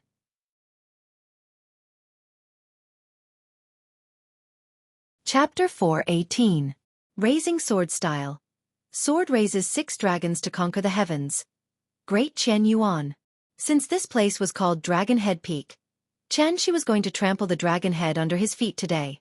Sword Qi spread for 30,000 miles. Purple Qi and green robe flowing east. On Dragon Head Peak. Ultimate Emperor Palace. Everyone, please follow me, riding a horse with a sword, singing to the ends of the earth. After the sword radiance shot out, the 5 divine generals cried out in pain in unison. Then, the 5 of them flew back in the direction they came from at an even faster speed. In an instant, everyone was shocked. But what was even more surprising was that, just as the 5 divine generals were pushed back, a golden sword light brazenly pierced through the square and shot toward the imperial hall where the celestial venerables were with an earth-shattering momentum.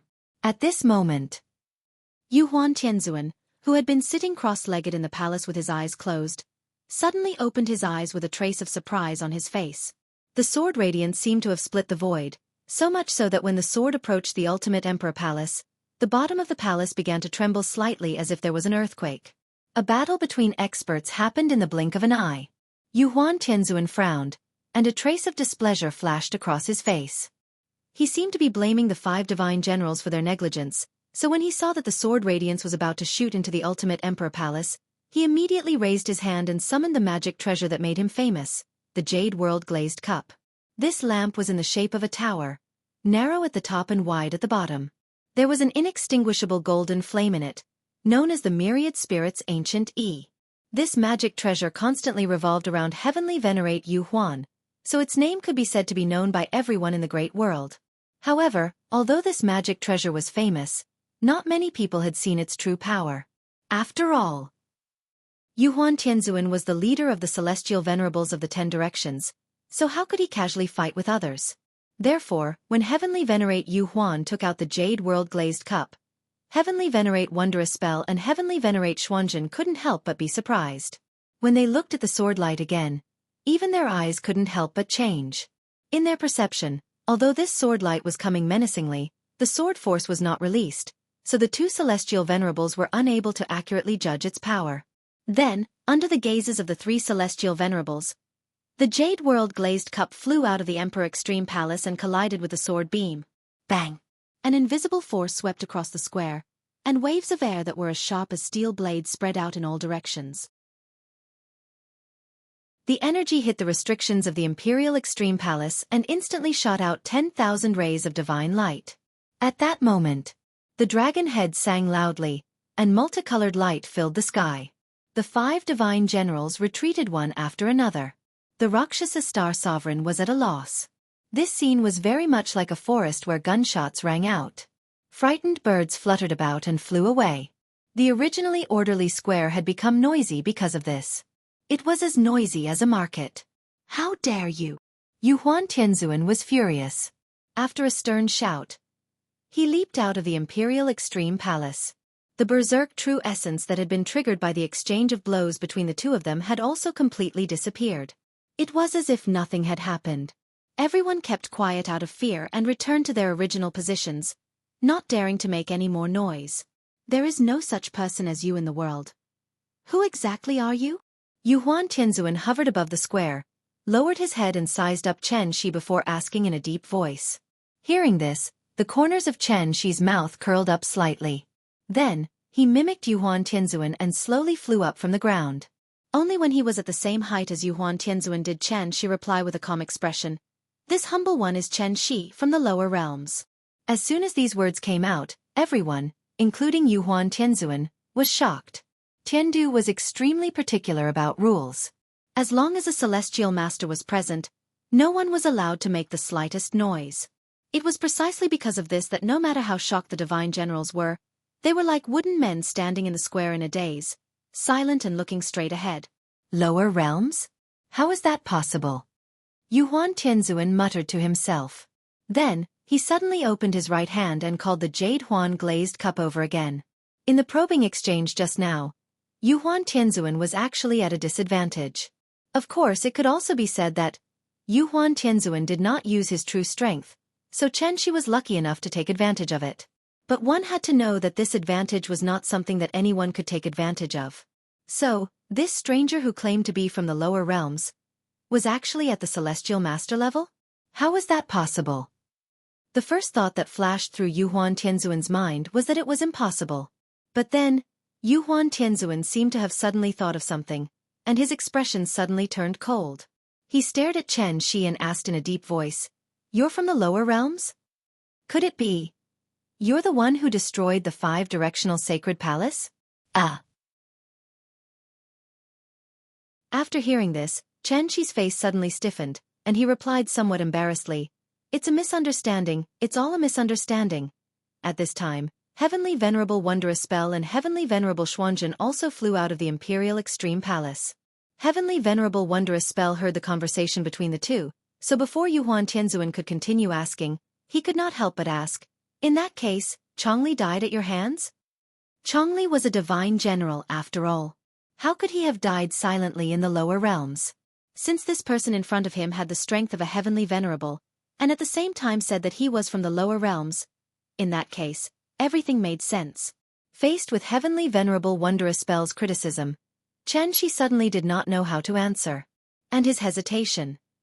It also indirectly confirmed the guesses of the three Heavenly Venerables. Therefore, the scene that could barely be considered harmonious suddenly became like a gas station on fire. It exploded in an instant. Yuhuan Tianzuan's pupils shrank, and then he muttered in a very strange tone, "So it's you. Destroying the foundation of the divine ancestor, cutting off the path of my heavenly capital. Chongli, Qingwan, Baihong Shuexiang. And my son Wushu."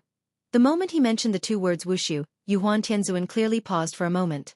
Then, an uncontrollable anger flashed in his eyes. In a moment of agitation, Yuhuan Tianzuan no longer had the sage-like aura of the past. He was like an enraged lion. He bared his teeth and his beard and hair stood on end. "You committed all kinds of monstrous crimes in the lower realms, and today you actually dare to come to my Dragon Head Peak to cause trouble? Do you really think that there's no one in my heavenly capital? Hateful! Hateful! Since you're bent on courting death, this old man will make an exception today and send you on your way. You little thief! Hand over your life!"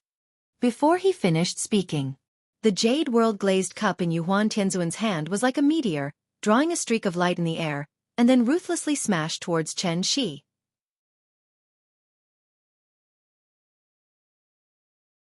Chapter 419.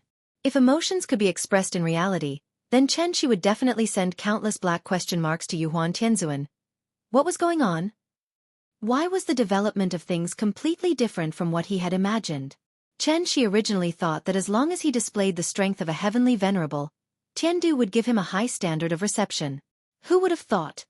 After he displayed his strength, before he could even say a few words, Yuhuan Tianzuan directly flipped the table and turned hostile. In a rage, Yuhuan Tianzuan directly smashed the jade huan glazed cup heavily at Chen Shi. And at this time this treasure that was famous in Tiandu. Just now, it fully displayed its true power to the world. Glazed hellfire. A sky lantern. Burning to the 8 wastelands. 10,000 spirits ancient E. The moment the jade huan glazed cup flew out, this magic treasure was like a Kongming lantern that had been ignited, floating toward Chen Shi with raging flames. As the glazed cup got closer and closer to Chen Shi's position, the fire was so big that it could be said to be burning the prairie and the sky. Because Dragon Head Peak was protected by the array, the fire did not rush out of the array, but raged and burned crazily inside the array. As a result, many Star Lords with lower cultivation were scared out of their wits on the spot, and could only shrink in the corner of the square and tremble. But what made people feel strange was, the raging flames filled the sky and swept through the square at the same time. The raging flames attached to everyone, but they could not feel the slightest bit of heat from it, as if the monstrous flames were just an illusion.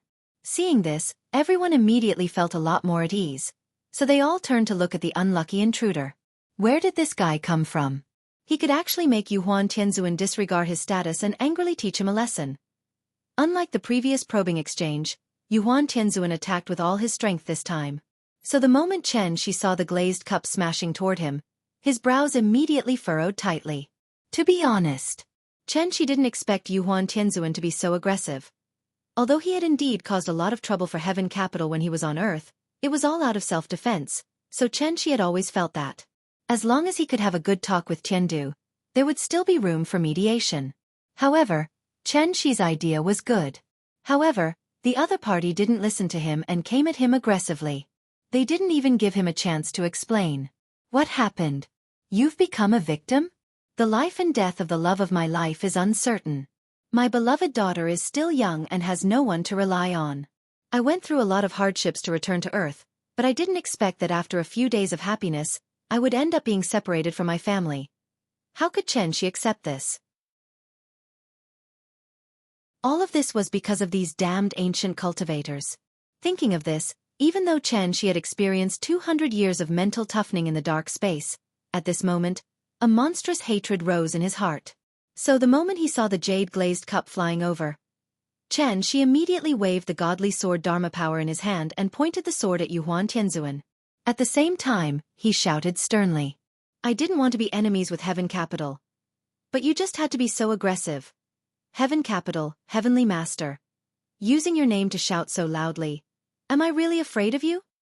At the same time, the godly sword Dharma power in Chen Shi's hand also danced. The long sword swept across the sky, stirring up a breeze like a ribbon. Strand after strand, winding around Chen Shi's body. The breeze blew the ends of his hair and also ruffled his clothes. There was no earth-shattering scene, but Chen Shi's momentum suddenly rose along with the breeze. At the moment when the jade-glazed cup was about to hit him, Chen Shi waved the long sword in his hand. If the sky was divided into two halves, then one side would be a raging flame, and the other side would be a formless breeze. Mysterious sword formula, changing sword style, windy sky. A gentleman should be virtuous. When the flame met the breeze, the sun was just right, and the breeze was not dry. If the great Chen Yuan was a strong heavy sword, then windy sky was a soft and long soft sword. The jade-glazed cup was like a fireball, fiercely smashing toward Chen Shi. However, just as the fireball was about to hit Chen Shi, an invisible net of sword chi blocked it. Just like the moment when a football was shot into the goal frame, the fireball rolled in the net of sword chi for a while before finally helplessly turning into a wisp of black smoke and completely dissipating in the air. Then, the net of sword chi also disappeared into nothingness. This move did not determine the winner or loser. It could be said that they were evenly matched. But it was also because of this heavenly venerable wondrous spell, heavenly venerable Xuanzhen, and countless divine generals and star lords watching the battle in the square. Everyone was shocked by the strength Chen Shi displayed at this moment. There was actually someone in this world who could fight Yuhuan Tianzuan to a draw. What kind of joke was this? Yuhuan Tianzuan seemed to be a little surprised by Chen Shi's strength. Seeing that his attack had no effect, he suddenly let out a long laugh. Interesting, I haven't fought with anyone for hundreds of years. Mr. Chen, right? Today, this old man will remember your name first. Until the next day. I'll definitely not forget to place a memorial tablet for you in the Imperial Hall. As soon as he finished speaking, Yuhuan Tianzuan's figure flashed, and he charged toward Chen Shi. It seemed that this heavenly venerable, who was usually high and mighty, was really going to fight to his heart's content with Chen Shi today. Seeing this, Chen Shi did not cower in the slightest. So what if you're a heavenly venerable? I'll send you to heaven today. Take another strike from my sword. The jade world glazed cup's flame surged, and the divine general's Dharma idol sword momentum was endless. The two heavenly venerable cultivators collided fiercely in mid-air just like that. In an instant, the dissipating true essence was like ice blades and frost, shooting in all directions without distinguishing between friend and foe. Many divine generals could not dodge in time and were immediately injured by the chi energy, causing countless small scratches to appear on their bodies. These scratches seemed weak and harmless, but in fact, they carried the true essence imprints of Chen Shi and Yuhuan Tianzuan. Therefore, the moment the chi energy entered their bodies, these injured divine generals cried out in pain and hurriedly dodged to the side, trying to circulate their energy to force the destructive chi energy out of their bodies.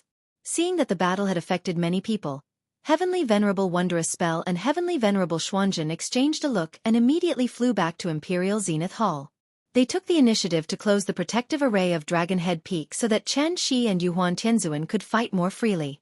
As long as Yuhuan Tianzuan did not take the initiative to ask for help in this battle, no one could interfere. Although Heaven Capital was strong, it disdained to fight with many people, so it gave Chen Shi such a relatively fair battlefield. This was a battle between Heavenly Venerables. It was also a battle between two Heavenly Venerables for their respective dignity. Although Chen Shi did not come from the great world, he had successfully proved himself with his strength. He was not weaker than a Heavenly Venerable. Whether I'm wrong or not, I actually have some idea in my heart. You may not have noticed the title of each volume. This is the 4th volume, and the title of this volume is, coincidentally, This Student is Young and in His Prime. Hey, the climax scenes in the past were too short, so can you let me write a longer one this time? Maybe I didn't write well enough, so I felt very bored. Please forgive me, everyone. Be more tolerant of this newbie, so that the next book will be better. 3. Please remember the domain name of this book. 9 Heaven's Divine Emperor Mobile Edition website.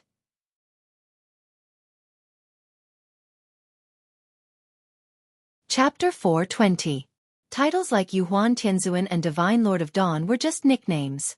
Since the strength of the 5 divine generals was equivalent to the Yuanying stage, then the 10 heavenly lords were equivalent to the soul formation stage.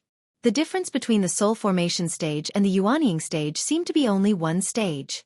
But this difference could be said to be the difference between heaven and earth, the difference between clouds and mud. Using the orthodox cultivation heritage of the heavenly jade world as an example, after a cultivator had refined and accumulated their true yuan to a certain extent, they could refine this true yuan to a perfect state and form a golden core.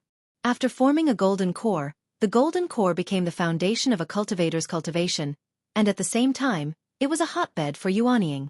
It was like a seed that was scattered in the soil. As long as it was carefully cared for, it would eventually blossom and bear fruit. The flower that blossomed from the golden core. This was the so-called yuanying. Yuanying was formed from the transformation of the golden core. During the entire transformation process, the cultivator's 3 spiritual and 7 physical souls would gradually transfer from the heart to the yuanying.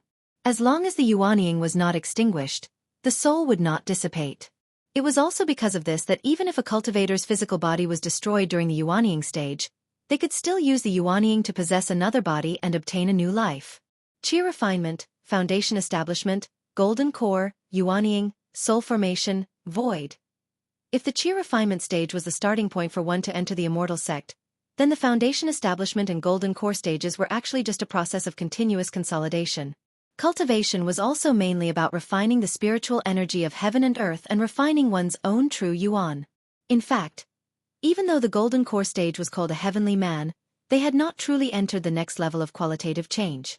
Only after a cultivator had formed yuanying and merged their soul with the yuanying would they truly begin to undergo a second qualitative change. Therefore, the entire process from chi refinement to golden core was also called transforming essence into chi. There were no shortcuts on the path of cultivation. It could be said that one had to take one step at a time. This aspect had not been mentioned before because those below the semi-god realm were nothing but ants. Divine generals seemed high and mighty, but in Chen Shi's eyes, there wasn't much difference between divine generals and celestials. After all, transforming energy into chi was only the first stage. Only when a cultivator broke through to the yuanying stage and began to explore the threshold of the soul formation stage, would they officially step into the second stage, which was refining chi into spirit.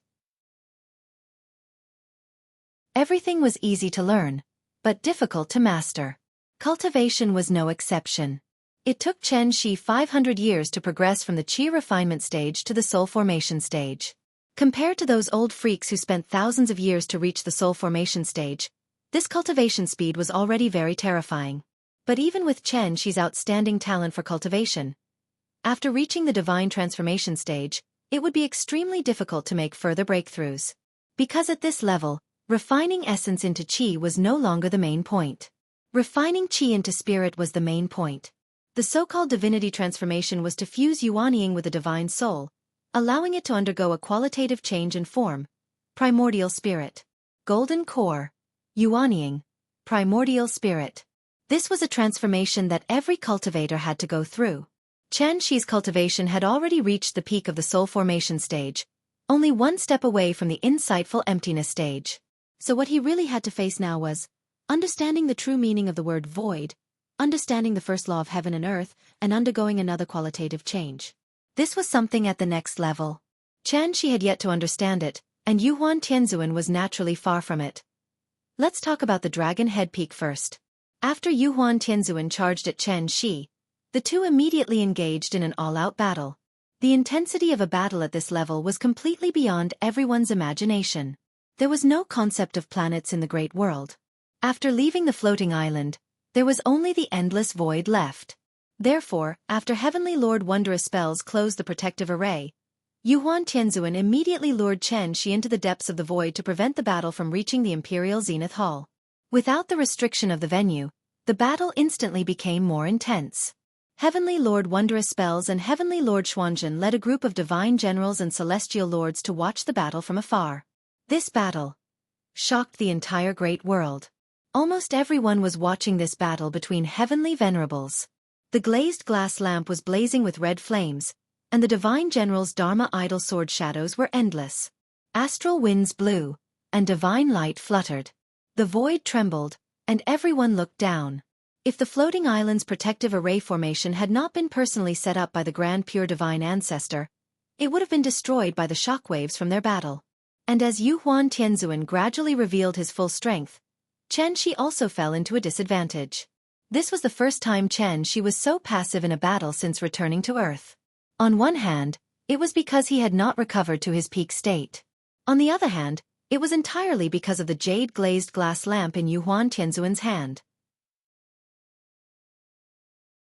In any case, Yu Huan Tianzuan was the leader of the 10 heavenly venerables.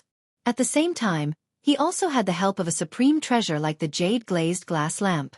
Chen Shi was alone and did not even have a weapon to back him up. Thus, he did not dare to face him head-on. Thus, Chen Shi could only retreat as he fought. He tried to find Yu Huan Tianzuan's weakness in the battle and defeat him in one fell swoop. After a fierce battle, Chen Shi had a rough idea of Yu Huan Tianzuan's strength. Although this old man's cultivation was high, it was obvious that he was slightly inferior. He was about the mid-stage soul formation. It was unknown whether it was because the great world was too peaceful, but Yu Huan Tianzuan's combat experience was clearly inferior to Chen Shi's because he had not experienced blood and fire. Thus, Chen Shi decided to show weakness to his enemy and silently look for an opportunity. If he was strong, he would be strong. If he was tyrannical, he would be tyrannical. When Yu Huan Tianzuan saw that Chen Shi kept retreating, he mistakenly thought that Chen Shi was afraid of fighting. Thus, he did not think much and immediately stepped up his attack, trying to create pressure for Chen Shi. But what Yu Huan Tianzuan did not expect was, just as he threw out the glazed glass lamp again, Chen Shi's eyes suddenly lit up. Found it. All the threats came from the jade-glazed glass lamp. If Yu Huan Tianzuan had kept the glazed glass lamp by his side and personally went forward to fight with Chen Shi might have some scruples. But now, Yu Huan Tianzuan threw out the glazed glass lamp, trying to kill him with a supreme treasure. Such a reckless approach was exactly what Chen Shi wanted to see happen. Thus, Chen Shi immediately held his breath and focused, turning a blind eye to the glazed glass lamp in front of him. Instead, he placed all his attention on Yu Huan Tianzuan. Just as the jade-glazed glass lamp was about to hit, Chen Shi drew his sword. Changing sword style, Kuan to softness, even movement is hard. One had to know that the Profound Valley sword art was not a cultivation technique that Chen Shi created himself.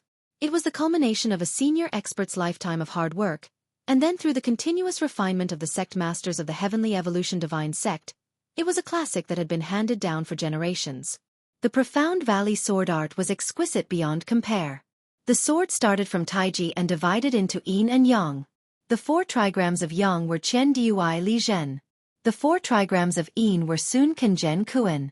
The 3 trigrams of yang went against the sword, and the 3 trigrams of yin went with the sword. When released, it covered heaven and earth, and hid yin and yang unfathomable. The 6 trigrams of qi shook heaven and earth, and the 4 trigrams of qi went against the flow. The 4 trigrams of the sun and moon, and the stars changed when moved. Chen Shi had pretended to be weak in order to use this killer move. Thus, the moment he drew his sword, the surging true essence immediately affected the qi, and an intense killing intent instantly filled the endless void where the two of them were. Yu Huan Tianzuan sensed that something was wrong and hurriedly wanted to withdraw the glazed glass lamp. But at this moment, Chen Shi had already swung the sword in his hand. Please remember the domain name of this book. .com. Wonderful Book Mobile Version Website. .com.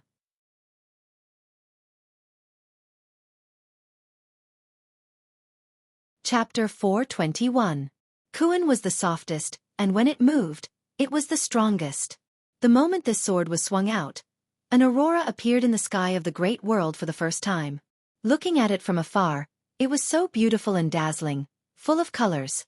Against the endless void, the sword shadows that filled the sky were like colorful ribbons. Ying gently floated toward Yu Huan Tianzuan along with the breeze. Then, the sword shadows collided with the burning jade world glazed cup. But what was surprising was that the sword shadows were like ripples of water. The moment they touched the jade world glazed cup, they immediately split and floated to the sides, as if they were actively making way for the cup. The jade world glazed cup smashed toward Chen Shi like a hot knife through butter. Meanwhile, the sword shadows circled around the lamp and gracefully drifted toward Heavenly Venerable Yu Huan. And this was the opportunity that Chen Shi had been waiting for a long time.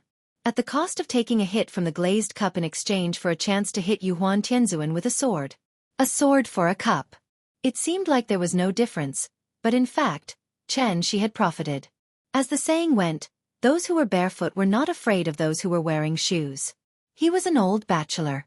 If it was purely a competition of Dharma treasures, he would definitely be at a disadvantage. Therefore, the strategy of harming the enemy while harming himself was clearly the best strategy. Therefore, by the time Yu Huan Tianzuan realized something was wrong, it was already too late for him to take back the glazed cup.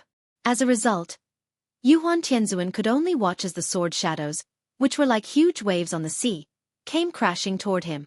Boom! With a loud boom, a magnificent scene similar to that of a planet exploding appeared before everyone's eyes. Along with the blazing light produced by the explosion, billions of needle-like rays of light shot into everyone's eyes. These rays of light still contained the true essence of the two celestial venerables, so when they entered their eyes, it gave people a heart-wrenching pain. Among them, those with lower cultivation levels were pierced by the qi on the spot, causing blood to seep out of their eye sockets. Except for the two Empyreans, Miao Fa and Xian Zhen, almost everyone was affected by the aftermath of the battle. The surging true yuan wreaked havoc in the boundless void, causing the 120,000 floating islands to tremble. The heavens of the great world. It was going to collapse. Fortunately, every floating island had a protective formation left behind by the divine ancestor, so no matter how intense the battle was, it had very little effect on the residents of the islands. When the strong light began to weaken, everyone turned their heads, wanting to know the result of this battle as soon as possible. As everyone looked over, they could see that Heavenly Venerable Yu Huan was still facing off against the unknown invader in the distant void. It was as if nothing had happened. It was as if the victor had not been decided yet. Seeing this, everyone couldn't help but sigh. This was indeed a battle between Heavenly Venerables. From the looks of it, it would be impossible to determine the victor in a short period of time. However, just as everyone was looking forward to a more exciting battle scene, Yu Huan Tianzuan suddenly spat out a mouthful of blood essence. Then, he pointed at Chen Shi in horror and sighed. "Where did you come from? It's impossible for an expert like you to appear in the lower realm." Impossible. After this battle, Yu Huan Tianzuan finally saw Chen Shi's true ability. If he didn't have a defensive magic treasure on him, this sword might have left a mark on his body. Even so, this sword still hurt Yu Huan Tianzuan, so much so that his breathing was obviously a little irregular, and the blood in his chest was constantly surging. "Can we sit down and talk now?" Chen Shi didn't directly answer Yu Huan Tianzuan's question. After he withdrew the divine general celestial body in his hand, he made an inviting gesture to Yu Huan Tianzuan, giving Yu Huan Tianzuan enough face. After all, unless it was absolutely necessary, Chen Shi really didn't want to use force to solve the problem. However, what Chen Shi didn't expect was that, after hearing his words, Yu Huan Tianzuan's eyes suddenly flashed with a trace of ruthlessness. Then, he suddenly sent a voice transmission to the two heavenly venerables, Miarofa and Xuanzhen. "This thief is tricky. Please lend me a hand and take him down." Hearing this, heavenly venerables Miarofa and Xuanzhen couldn't help but look at each other. They seemed to have some concerns in their hearts. It was not that they didn't want to help, but because of their status, they felt that it was a little difficult. After all, the three of them were the high and mighty heavenly venerables of the 10 directions. Now, they actually wanted to join forces to attack one person. What would the onlookers think? As heavenly venerables, did they have any shame? Seeing that the two of them were hesitating, Yu Huan Tianzuan immediately added, "This person's origin is unknown. You have seen the moves that he used just now. His cultivation method seems to be more exquisite than the great clear orthodoxy left behind by the divine ancestor. Therefore, I suspect that he didn't come from the lower realm at all, but from somewhere else. This person has a big secret on him. If he can fall into our hands, it will be a great thing." I ask the two of you to help me capture him. Don't let him escape. At this point, if Heavenly Venerables Miarofa and Xuanzhen still didn't express their opinions, they wouldn't be giving Yuhuan Tianzuan any face. Moreover, after watching the battle just now, the two of them had developed a great interest in the Dark Valley sword technique that Chen Shi used. Therefore, after looking at each other, they directly rushed toward Chen Shi. Anyway, the 10 directions heavens had already lost all their face. What was the point of saying so much nonsense? As long as they captured this person, they could find a random reason to explain it to the onlookers. From the beginning to the end, Yuhuan Tianzuan didn't want to negotiate with Chen Shi. On one hand, it was because of Wushu's death. On the other hand, it was completely because an ordinary man was innocent, but treasuring a jade ring was a crime. Chen Shi contended empty-handed against Emperor Yuhuan, who wielded a supreme treasure. Even so, he still held the upper hand. Therefore, Yuhuan Tianzuan didn't need to think with his but to know. Chen Shi's cultivation method was definitely stronger than the Great Clear Orthodoxy. How could he not be tempted? Everyone wanted to improve, and Yuhuan Tianzuan was no exception. Therefore, a scene that made everyone's jaws drop happened. 3 heavenly venerables actually attacked that unknown intruder at the same time. Was this a group attack because they couldn't win in a one-on-one fight? Chen Shi's condition wasn't very good to begin with. In the battle just now, although he was lucky enough to win against Yuhuan Tianzuan, he had also used up most of his energy. Now that he saw the 3 heavenly venerables charging at him at the same time, Chen Shi's first thought was to run. However, as soon as this thought appeared, it was immediately thrown out of his mind.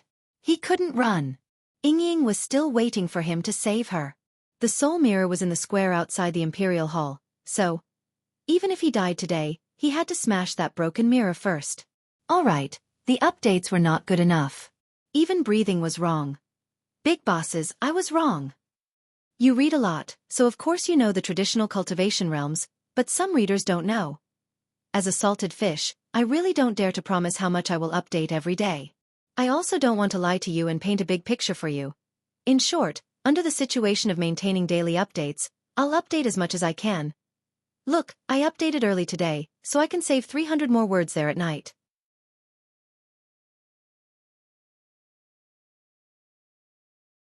Chapter 422. Deep in the Void. The 3 heavenly lords no longer cared about their identities and attacked Chen Shi with all their might. What was originally a one-on-one duel had now become a 3-on-1 brawl.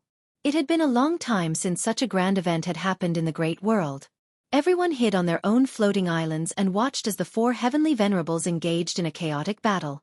Heavenly Lord Wondrous Spell and Heavenly Lord Xuanzhen's cultivation were slightly lower than Yuhuan Tianzuan's. They were about the early stage of the Soul Formation realm. Using the Soul Formation realm as an example, each realm could be roughly divided into the early stage, the middle stage, the late stage, and the peak stage, which was only half a step away from the next realm. Although Chen Shi had already stepped into the peak of the Soul Formation realm, he had never recovered to his peak state. Moreover, he did not have any magic treasures on him. Therefore, when he was surrounded by 2 early-stage Soul Formation and 1 mid-stage Soul Formation, he suddenly felt a little powerless. He could barely deal with the attacks of the 3 of them, let alone counterattack. Although Heavenly Lord Wondrous Spell and Heavenly Lord Xuanzhen's cultivation were slightly lower, their magic treasures were also extraordinary. The Jade Huan glazed lamp was already powerful enough. However, if Heavenly Lord Wondrous Spell's 8-view palace lantern and Heavenly Lord Xuanzhen's coffin lamp were added, these 3 magic treasures that looked like lanterns combined to form a top-notch treasure that could shake the entire heaven capital. The 3 lanterns of heaven, earth, and man. Among them, the Jade Huan glazed lamp was heaven, the 8-view palace lantern was earth, and the coffin lamp was man. Similar to the Jade Huan glazed lamp, there was a flame in the 8-view palace lantern called the sky-burning purple flame. There was also a flame in the coffin lamp called the netherworld ghost flame. If the Jade Huan glazed lamp's myriad spirit ancient was added, then the 3 most powerful flames in the world were all here. Chen Shi did not recognize these 3 magic treasures, so naturally, he had never heard of the names of these 3 flames. However, his intuition told him that these 3 flames must not be touched. Once touched, the 3 flames would be like maggots in his bones. With his true essence as fuel, they would burn him to ashes. The three of them held the flames in their hands and pressed on. Chen Shi defended himself with his sword and retreated as he fought. Every time the two sides clashed, it was like fireworks on New Year's Eve, constantly blooming colorful lights in the void. Every time they clashed, the energy waves produced by their true yuan would constantly crash into the defensive formation of the 120,000 floating islands. For a moment, divine light filled the sky, shaking the void. What a magnificent scene! However, it was also in this seemingly gorgeous scene that a murderous aura was lurking. The slightest bit of carelessness would cause Chen Shi to meet a tragic end. Chen Shi had no chance of winning. However, he did not run away. Instead, he used all of his strength to fight against the three celestial venerables at the same time. He didn't want to defeat the three of them. Instead, he wanted to use the floating dawn mirror. Since it was for Yingying, it was also for Nianyan. Thus, without the three celestial venerables noticing, Chen Shi gradually pulled the battlefield to the vicinity of Dragon Head Peak. They were so close that the onlookers on the island could even clearly see the different expressions on their faces. The battle lasted for a long time. Chen Shi also persisted for a long time. When the three celestial venerables once again released the heaven, earth, and man lanterns at the same time, Chen Shi's true essence was obviously insufficient. This caused his sword to be slower by a beat, allowing the three heaven, earth, and man lanterns to successfully reach him. In an instant, true essence surged and flames burst forth.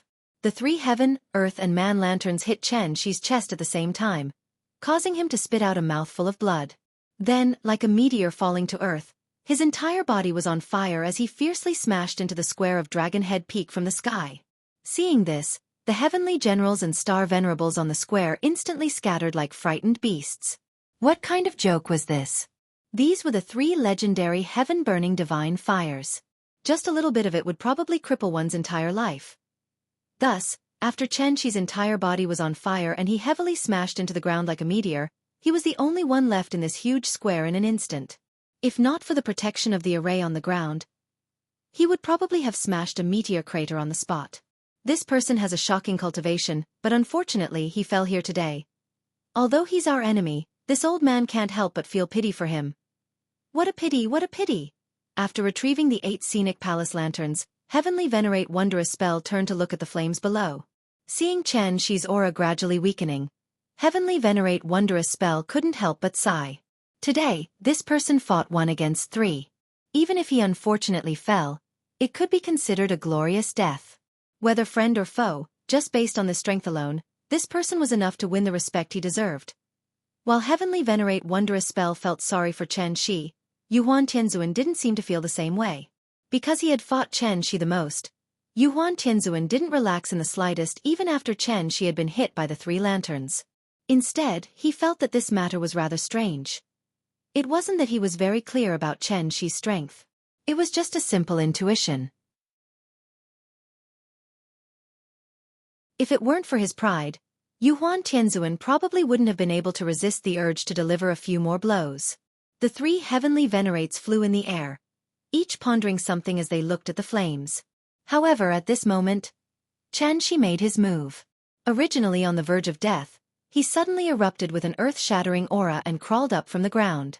Before the 3 heavenly venerates could react, Chen Shi charged directly toward the soul mirror floating in the middle of the square. Oh no! We've been tricked.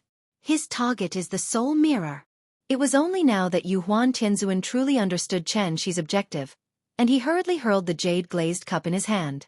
Yuhuan Tianzuan's reaction was quick enough. However, he was still a beat slower than Heavenly Venerate Wondrous Spell. As soon as Chen Shi stood up, Heavenly Venerate Wondrous Spell transmitted his voice to everyone in the square. Everyone, heed my command. Protect the soul mirror. Do not let this person near the soul mirror even if you have to perish. Many of the divine generals were already standing not far away from the soul mirror, so they immediately rushed toward it upon hearing Heavenly Venerate Wondrous Spell's command and charged toward Chen Shi with all their might. Everything happened in the blink of an eye. Chen Shi ignored the raging flames on his body and pounced toward the soul mirror. Dozens of divine generals tried to stop him, but Chen Shi roared with bloodshot eyes like a crazed beast. Get out of my way! Before he could finish his sentence, the true origin energy that was filled with blood and chi was like a huge fan. In an instant, the tens of original infant stage cultivators were sent flying. Back then, Zhao Zilong had entered and exited Changban 7 times. Today, Chanshi was going to enter and exit Dragon Head Peak 7 times as well. This was the so-called where the sword points the heart points. The road ahead is perilous. Even if there are millions of enemies, I will still press on. Please remember the domain name of this book. .com. The mobile version of wondrousbook.com.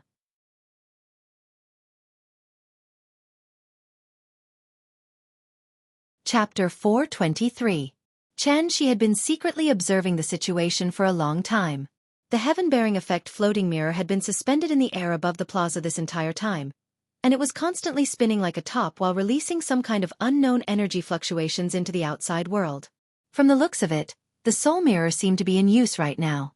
Chanshi had been imprisoned in the dark space for 200 years, so he had no idea how much time had passed in the outside world.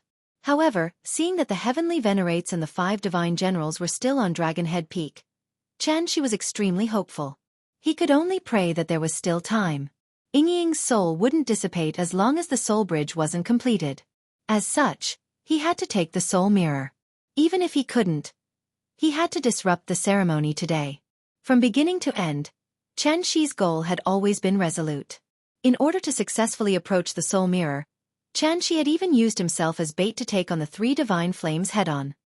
He then pretended to be defeated in order to make the 3 heavenly venerates let their guard down. After all, no one would have thought that everything he was doing was for the soul mirror.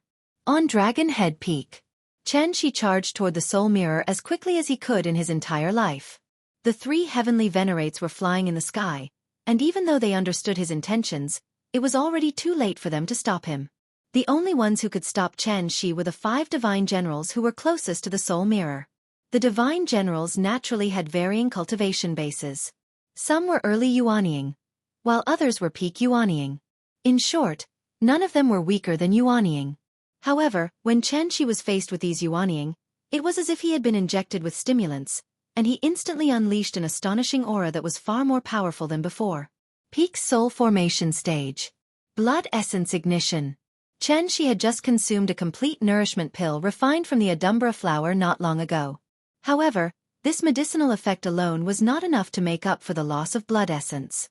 At best, it could only heal his internal injuries and provide a little help for Chanshi to condense another drop of blood essence. Chanshi had already burned 2 drops of blood essence before, so this was the last drop of blood essence in his body. Once this drop of blood essence was completely burned out, Chanshi would fall into an extremely weak state. If he wasn't careful, he might even die because of this. Did he regret it? He would never regret it. Even if I die, I will not let my heart be covered in dust. One thing to note here is, even though Chanshi had burned his blood essence and was ready to cut off all means of retreat, he had never thought of dying here. Because he still had to go home. He would go back to visit Yingying and take care of Nian Nian.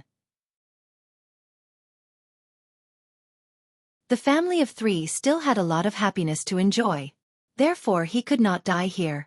Perhaps it was because Chanshi was almost obsessed with going home, that the aura he unleashed from burning his blood essence was far more powerful than when he was at his peak. In fact, he was even more powerful than the divine monarch Chen Shi of the heavenly Jade Realm, who wielded the Tian Yen divine sword. When a person had a firm belief in their heart, they were invincible. Even though he was surrounded by dozens of nascent soul cultivators, Chen Shi was not the slightest bit afraid. Instead, like the autumn wind sweeping away the fallen leaves, he sent the dozens of cultivators in front of him flying at the same time. The 3 divine flames were still burning fiercely on his body, but Chanshi didn't seem to feel any pain at all. His surging true essence was also strangely seeping with blood energy. In this state where blood and fire intertwined, Chanshi was on the brink of insanity. After using brute force to clear the obstacles in front of him, he abruptly pounced toward the soul mirror. The soul mirror was still spinning in mid-air. Chanshi could even clearly see the patterns on the mirror. However, just as his fingers were about to touch the soul mirror, this primordial treasure that had saved the primordial immortal cultivators suddenly emitted an extremely dazzling light. Chanshi didn't even have time to react before this ray of light was like a battering ram, violently sending him flying.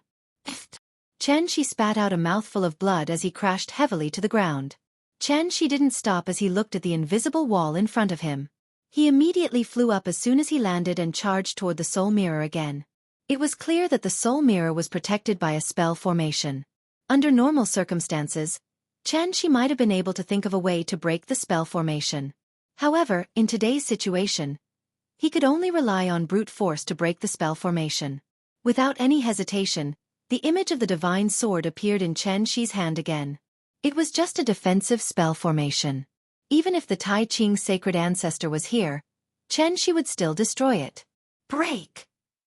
As Chen-Shi swung his sword, countless images of the divine sword appeared in the air. The third technique of the Moonlight Sword technique. 10,000 Swords of Origin. An endless stream of sword shadows rose up like a long dragon and crashed into the spell formation protecting the soul mirror. Each sword represented a single collision. When the first sword smashed into the array and shattered, the second sword followed closely behind. One sword after another, it was an endless stream of attacks. The sword shadows would not stop until the spell formation was broken. In the blink of an eye, the spell formation had been struck thousands of times, and each time, it was at the same spot. Chen-Shi was trying to break the spell formation with a single point. Even though the spell formation had been set up by the sacred ancestor many years ago, it was beginning to falter in the face of such violent attacks. How could the three heavenly venerables allow Chen-Shi to break the spell formation so easily?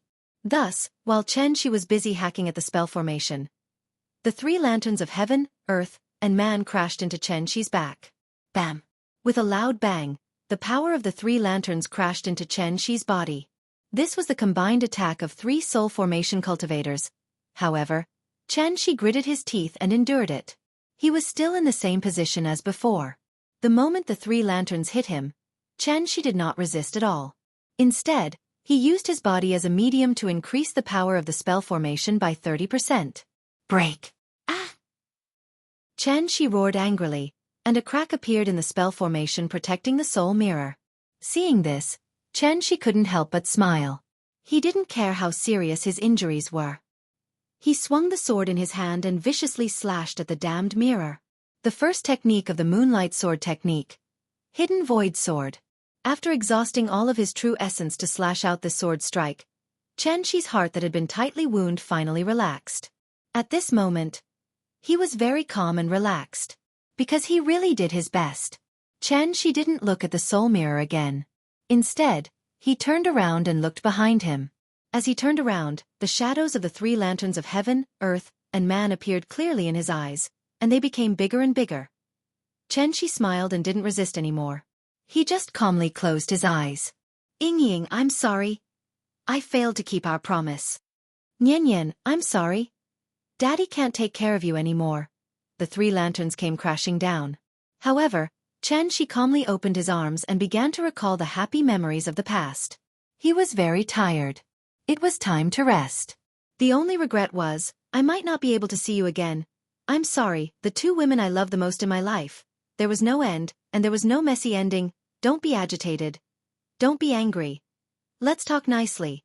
Please remember the domain name of this book. .com. The mobile version of this book. .com.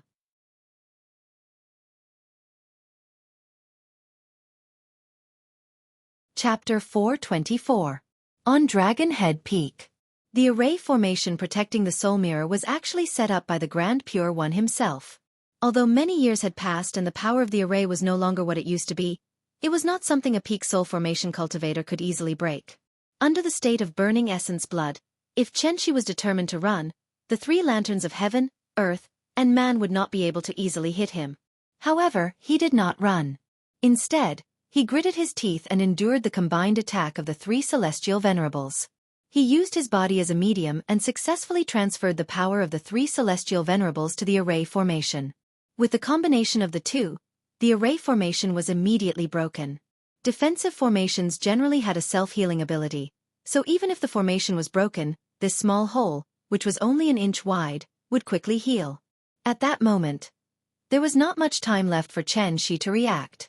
There were actually only two choices left for him. He could leave decisively before his blood essence was completely burned and find an opportunity to return to Dragon Head Peak in the future to take revenge. Or he could fight to the death and use this once-in-a-lifetime opportunity to destroy the soul mirror in one fell swoop. Chen she did not know when Heaven Capital would be able to build the Soul Bridge. If the Soul Bridge was built quickly, then what should he use to save Ying? Wouldn't everything still be back to square one? Therefore he chose the second method. Instead of running, he resolutely swung the sword in his hand. He, who was already covered in wounds, completely lost the ability to resist after using all his strength to swing the sword. This was the core of the entire great world, and also the most noble place in Heaven Capital. In addition to the 3 celestial venerables who were eager to take him down, there were also countless 5 divine generals and Rakshasa star-lords watching from the side. Chen she chose his lover, and gave himself up. After all, the 3 celestial venerables were not wooden dummies. Naturally, they would not give him time to think calmly. When Chen she decided to swing that sword, the 3 lanterns of heaven, earth, and man once again smashed towards him. Are you willing to sacrifice yourself for your lover? Human nature could not withstand the test. Perhaps if the scene was different, Chen she would not necessarily give himself up to save Qin Ruoying. But at least at this moment, he still bravely shouted that, I am willing. Compared to everyone present, Chen Shi's cultivation was indeed very high. But he was not at the invincible Vajra level. Without the protection of a magic treasure, how could the combined attack of 3 celestial venerables be so easy to withstand? He had already taken it head-on twice, so when he saw the 3 lanterns of heaven, earth, and man smashing toward him again, Chen Shi calmly closed his eyes. The 3 lanterns came crashing down. Chen Shi could even clearly feel a wave of heat hitting his face. After that, the dazzling flame swallowed him up like a ferocious beast from the primordial times. Boom! A huge explosion rang out from the dragon head peak once again, causing the entire floating island to tremble violently. The place where Chen Shi was standing suddenly burst into flames. The fire was extremely ferocious. Whether it was the air or the bricks, everything was ignited at the slightest touch. If it weren't for the Imperial Extreme Hall being protected by a grand array, it would have long been turned into ruins by the raging flames. When the surrounding heaven and earth spirit chi had been burned out, a vacuum appeared in the square. The fire filled the line of sight. Yuhuan Tianzuan had been using his divine sense to observe Chen Shi's situation. In his perception, Chen Shi's aura was getting weaker and weaker, and he estimated that it wouldn't be long before he was completely burned to ashes. Thus, Yuhuan Tianzuan filled the square with soul-summoning banners, as if he had set up an inescapable net. As long as Chen Shi's primordial spirit left his body, the soul-summoning banners would directly detain him and leave him for Yuhuan Tianzuan to slowly torture in the future. Without his physical body, no matter how strong Chen Shi was, he was just a tiger without teeth and claws. When the time came, wouldn't he be at his mercy? It had to be said that Yuhuan Tianzuan's idea was indeed very good. But he waited for a long time, and even when Chen Shi's aura had completely disappeared, he still didn't see Chen Shi's primordial spirit fly out of the flames. Seeing this, Yuhuan Tianzuan immediately frowned and hurriedly recalled the myriad spirit ancient E with the lapis lazuli lamp, then carefully searched the square. The square was surrounded by soul-summoning banners.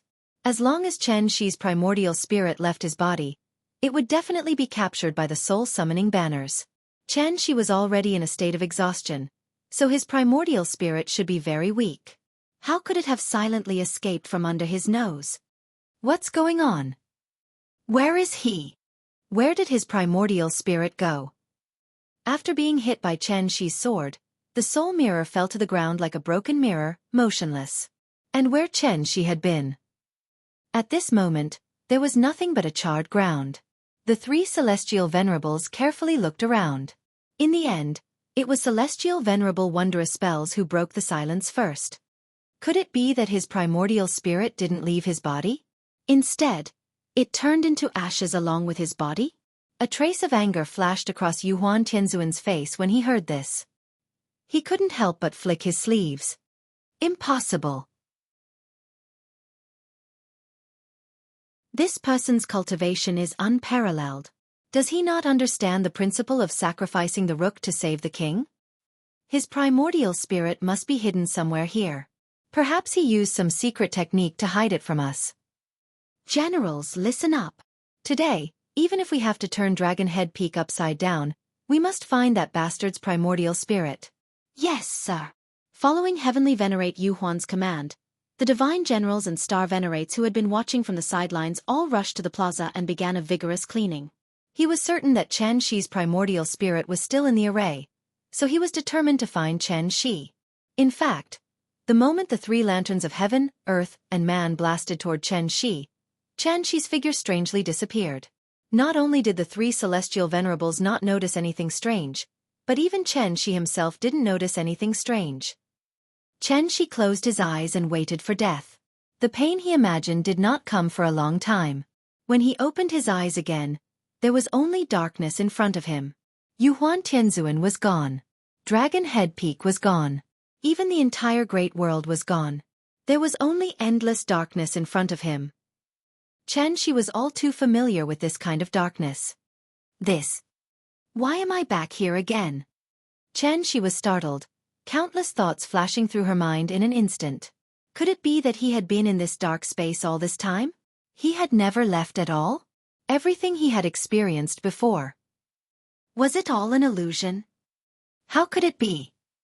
Chen Shi instinctively wanted to fly up and take a look. At this moment, he suddenly felt a heart-wrenching pain from his body, along with a familiar burning sensation. Thus, Chen Shi immediately checked his condition and confirmed that these injuries were caused by the three lanterns of heaven, earth, and man. In other words, everything he had experienced before was not an illusion. So, did he return to that endless space of darkness? Thinking of this, Chen Shi's heart suddenly felt as if stormy waves had been set off. She couldn't figure out what was going on. This place was really too strange. Just as Chen Shi was puzzled, a woman's voice suddenly rang in his ears. Do you regret it? Please remember the domain name of this book. 9 Heavens Divine Emperor Mobile Version Website.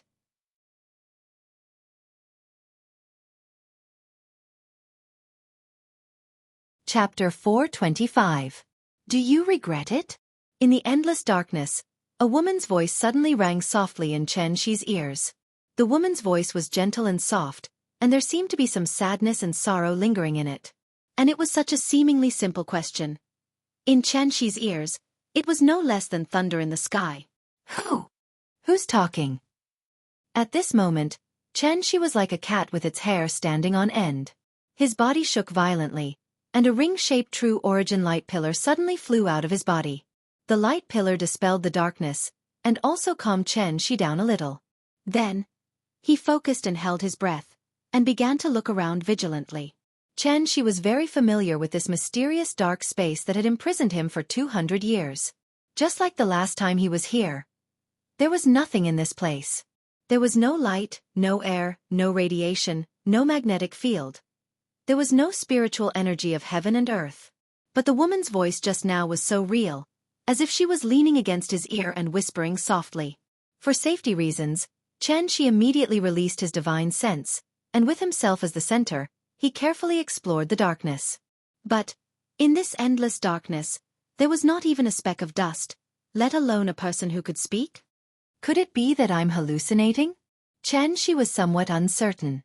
After all, he had experienced too many strange things, and his brain could no longer react. But just as he was feeling puzzled, the woman's voice rang again. Do you regret it? This time, Chen Shi finally heard it clearly. He was not hallucinating, and there was really someone leaning against his ear and whispering softly. After confirming that he did not hear wrongly, Chen Shi's heart suddenly trembled violently. Because, he had no idea where the voice came from.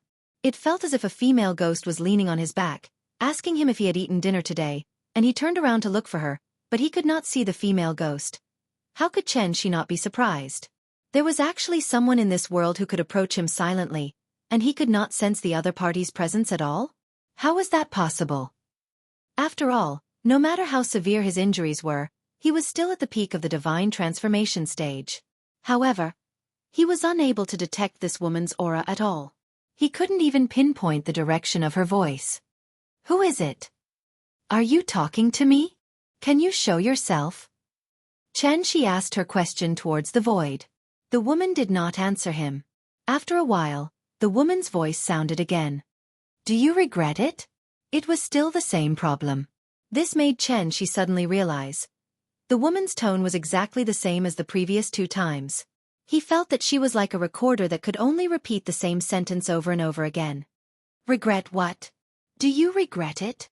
I don't understand what you mean. Can you be more specific? Do you regret it? F***CK.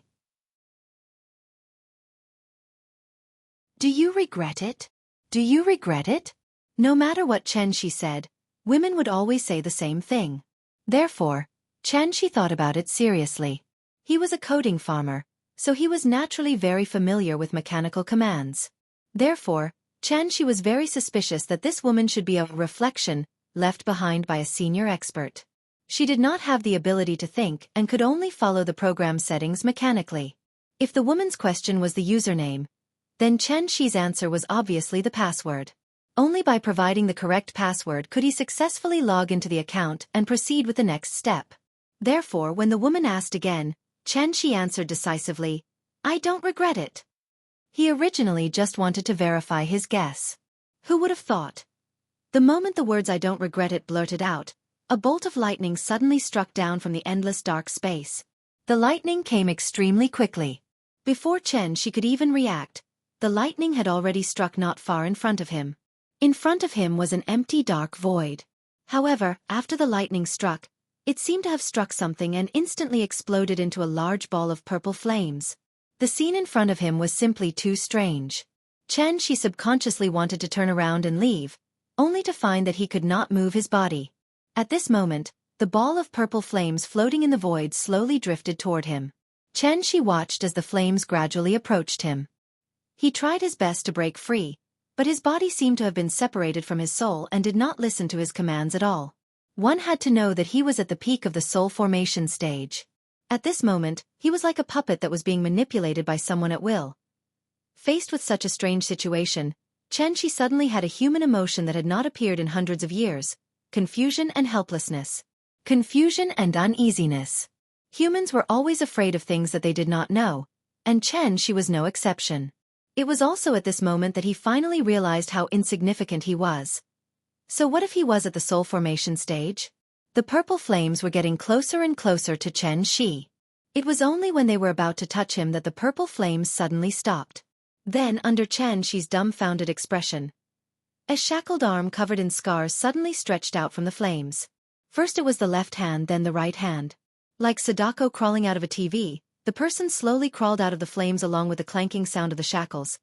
Perhaps it was because of the spell, but Chen-shi could not see the person's face at all, so he could only judge based on the slender figure and the high bulging chest. The person in front of him should be a woman.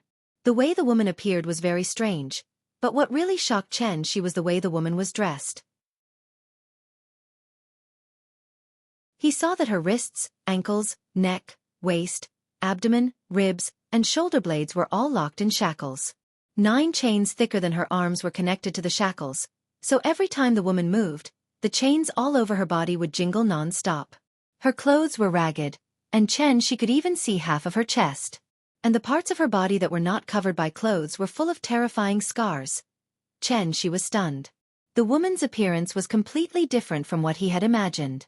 He originally thought that the other party was some hidden expert, at least at the same level as the Tai Ching divine ancestor, so she could easily bring him here from the Dragon Head Peak. Who would have thought that this woman was dressed like a prisoner?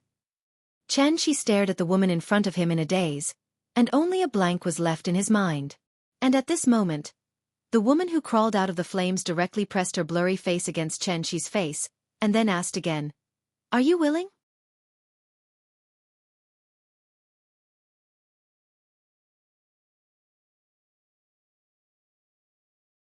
He gave the answer, but the woman did not respond at all, as if a computer had crashed. Chen-shi was depressed. After 2 or 3 minutes she slowly raised her right hand and gently placed it on Chen-shi's cheek. The arm that was shackled and covered in scars was so real. However, Chen-shi didn't feel like he was being touched by a foreign object. This scene was very strange. It was like the sun shining on the arm, and then the shadow of the arm was reflected on Chen-shi's face. Chen-shi couldn't feel the woman touching him at all. However, his eyes could clearly see that the woman's palm was continuously caressing his face. What's going on? The woman's behavior made Chen-shi very uncomfortable. However, there was nothing he could do. He could only watch as he was being molested. He was at the peak of the soul formation stage, but now he was reduced to such a state. It was really sad and lamentable. Since he couldn't resist, he could only endure silently. She closed his eyes with a numb expression, but his mind was working quickly. Everything in front of him was too strange. Even with his experience, he couldn't figure out what kind of existence this woman was. This scene was very similar to how he treated his sister-in-law in the past. Didn't Qin Shueqing, who was still an ordinary warrior, also let Chen Shi do whatever he wanted? The peak strength did not understand the world of the soul formation stage. Just like the soul formation stage did not understand the world of the void realm. Even when facing his master, Chen Shi didn't feel so lost. So it was obvious. This mysterious woman in front of him. She might not just be a void realm expert. Thinking of this, Chen Shi couldn't help but open his eyes and keep looking at the woman in front of him. He was trying to find a secret from the woman. But at this moment, in the depths of the endless void, a bolt of lightning suddenly struck down. The moment the lightning flashed, not only was Chen Shi shocked, but even the woman seemed to be shocked. The woman hurriedly turned her head to look, and the chains on her body suddenly made a ding-ding-dang-dang sound. Then, Chen Shi's divine sense seemed to have been electrified, and he finally detected a trace of vital essence fluctuation in the depths of the void.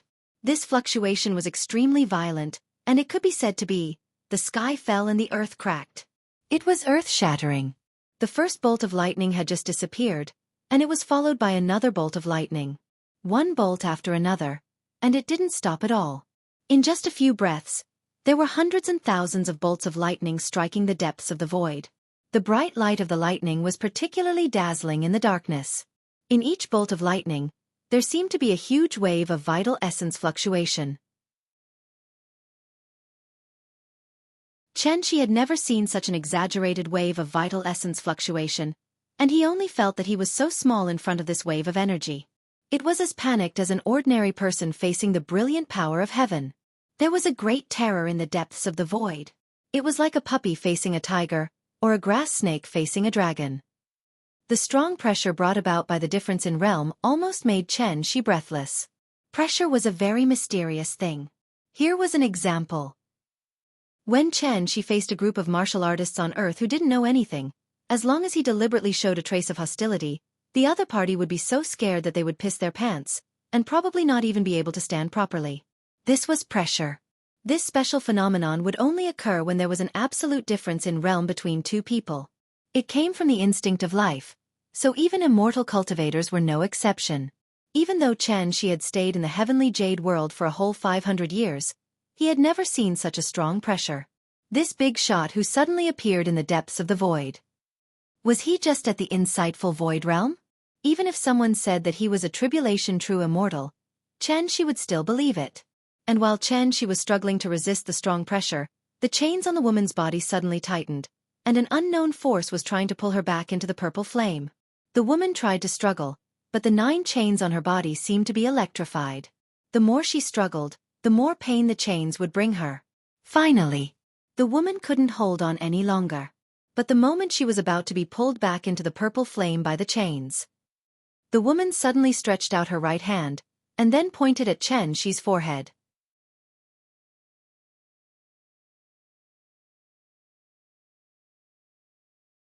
Chapter 427. In the depths of the void, dazzling lightning flashed one after another. Although there was no sound of thunder, every time the lightning flashed, it would set off a huge wave of vital essence. A strong pressure kept surging from the darkness. Chen Shi was in the middle of this pressure. He only felt that he was now like a small sampan floating in the sea, and could be crushed into powder by the stormy waves at any time. Chen Shi struggled against the invisible pressure from the depths of the void. The woman struggled against the 9 chains on her body. There seemed to be an unknown power in the purple flame, and it was this power that restrained the mysterious woman in front of him. The woman struggled frantically. But these 9 chains seemed to be wrapped around the capstan of an ancient city gate. Every time the capstan turned, the chains would tighten inch by inch toward the purple flame. Purple flame. Azure lightning. The mysterious woman. 9 chains. Everything looked so strange. But the really strange thing was, no matter how shocking the scene in front of Chen Shi was, He did not hear any strange sounds. Except for the occasional clanging of the chains, she could not hear any sound. The dark space was still so quiet. Even if the woman seemed to be howling at the sky, she did not hear any sound she made. It was as if he was deaf. Apart from that strong pressure, even his divine sense could not detect any unusual fluctuations. What was happening in front of him? It was completely beyond the scope of Shi's understanding. The lightning flashed faster and faster, and the purple flame grew stronger and stronger. The woman was gradually unable to hold on. But the moment she was about to be pulled back into the flame, the woman's right index finger suddenly pointed between Shi's eyebrows. At that moment, Shi suddenly felt a bone-piercing chill. It was as if his eyebrows had suddenly touched a piece of ice. It was so cold that he could not help but shiver. Then, Shi did not even have time to react. The past events of his life rushed to his mind like a tide and appeared in front of him one by one. It was like a movie that started rewinding at 32 times the speed of the movie when the ending was clearly shown. From Longzhou Peak to Daiyu Island, from Shangjing to Zhonghai, from Tianxian to Earth, Shi also reverted from soul formation to Yuanying, then to Golden Core and Foundation establishment, and finally back to being an ordinary person. The timeline was reversed, and the past was still vivid in his mind. Shi was like a spectator sitting in front of the TV, watching his life in a daze. Soon, the movie returned to the beginning. It was the scene when he worked overtime until late at night and couldn't get a taxi, so he could only run home in the rain. A bolt of lightning struck down. The image stopped abruptly. "It's you?" He turned around and looked at her with a gentle gaze. However, in the blink of an eye, his thoughts had already turned 1,000 times. Shi gaped at the mysterious woman in front of him. He had thousands of questions in his heart, but before he could ask, the woman was dragged back into the flames by the chains. And the moment the woman entered the flames, she seemed to have heard Shi's voice, so a faint smile appeared on her originally pained face. Although Shi couldn't see the woman's face, he could clearly feel that the woman seemed to be smiling at him. Finally, the woman's figure was swallowed by the purple flames. The lightning in the distance disappeared in a flash. After the purple flames fluttered for a moment, they instantly disappeared like fireworks. And as the flames went out, the pressure that came from the depths of the void also slowly faded. Shi was like a spectator, staring blankly as the darkness enveloped him again. Everything returned to silence. He could finally move again. Huff, huff, huff. As soon as he was free, Shi couldn't help but start to pant heavily. Although the strong pressure had disappeared, he still hadn't recovered from the fear. Shi forced himself to calm down a little, then sat cross-legged in the void. And at this moment, Shi suddenly realized that his injuries had healed, and the true origin in his body was abundant, almost at the peak. What was going on? Could it be that the woman cured him before she left? Thinking of this, Shi couldn't help but be shocked, and he suddenly had an illusion that he was trapped in a deadly illusion. Illusion attacks the heart, and attacking the heart was the most important thing. There was nothing in the dark space, so naturally there was no reference. After Shi's strength recovered, everything seemed to return to the moment when he opened the gate of heaven with his sword and fell into the dark space. So he couldn't help but wonder if he had fallen into some kind of illusion again. Everything that he had experienced before, was it all just an illusion? This guess was actually very reasonable. After all, illusion arrays were usually more terrifying than killing arrays. However, Shi immediately rejected this guess. Impossible. Absolutely impossible. The pressure was so real, and the woman's existence was so real. No illusion could be so realistic, so everything that he had experienced just now was definitely real. Shi had encountered the insightful void before, because his master was at the insightful void. And Shi had been lucky enough to see the Tao integration above the insightful void. However, even a Tao integration stage senior wouldn't be able to exert such terrifying pressure on him. So, the great terror that was emitting such a strong pressure in the depths of the void was definitely not at the insightful void stage, and might even surpass the Tao integration and reach the legendary tribulation bath. Immortal cultivation. Immortal cultivation. This was the real, immortal. Shi didn't sense any aura from the woman. But just based on the 9 chains on her body and the move she showed before she left, Shi had reason to believe that this woman should be at the same level as that great terror. Moreover, This mysterious woman seemed to have an inexplicable kindness toward him. Coupled with her last finger, Chen Shi instantly had a guess in his heart. Could it be the reason why he went to the heavenly jade world for no reason? Everything was because of this mysterious woman just now. Chen Shi's heart was filled with questions. But no matter how hard he racked his brains, he still couldn't figure out the reason. There were still too few clues. One had to know that this was an important figure that only existed in myths and legends, and he was lucky enough to come into close contact with her today. Although he only said a few words, he resisted a strong pressure. But for Chen Shi, who was already at the soul formation stage, this kind of experience was very rare. So, he immediately sat cross-legged in the void and began to carefully recall the entire process of the woman's appearance. He tried to gain some experience from it, but he didn't expect that when he sat down. He sat down for a whole 300 years. Please remember the domain name of this book. 9 Heavens Divine Emperor Mobile Version Reading Website.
Looking at the lifelike Chen Shi in the video, the little girl was at a loss.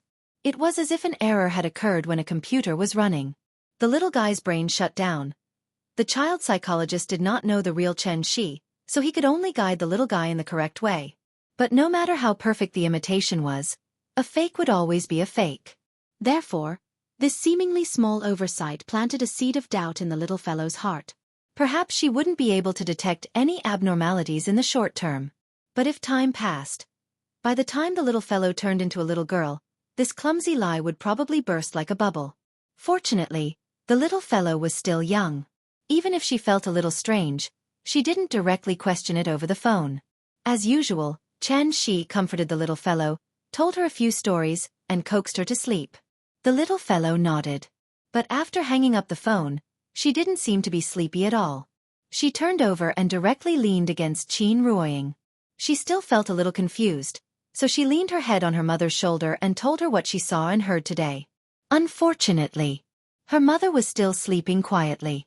The little fellow blinked and suddenly felt a little cold, so she softly called in the dark, "Big cat."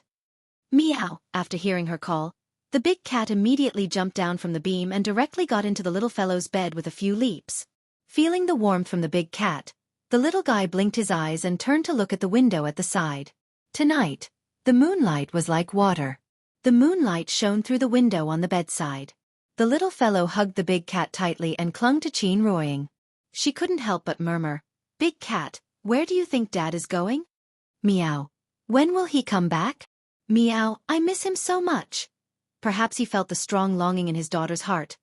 Chen Shi suddenly woke up from his meditation. Perhaps because he had been meditating for too long this time, the moment he woke up, Chen Shi even had the illusion that he was in a courtyard. But then, the endless darkness in front of him made him recognize the reality. Chen Shi was still floating in the darkness.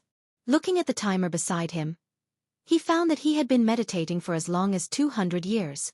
It was really, there was no 60-year cycle in the mountains, and no one knew the year after the winter. Last time, Chen Shi was imprisoned for 200 years. When his life was in danger, a light door appeared to save him. Now, another 200 years had passed, and the light door still hadn't appeared. In this regard, Chen Shi didn't panic at all. In fact, he had already guessed that the light door might be related to the mysterious woman. If he counted the time on Dragon Head Peak, the mysterious woman had actually saved him twice.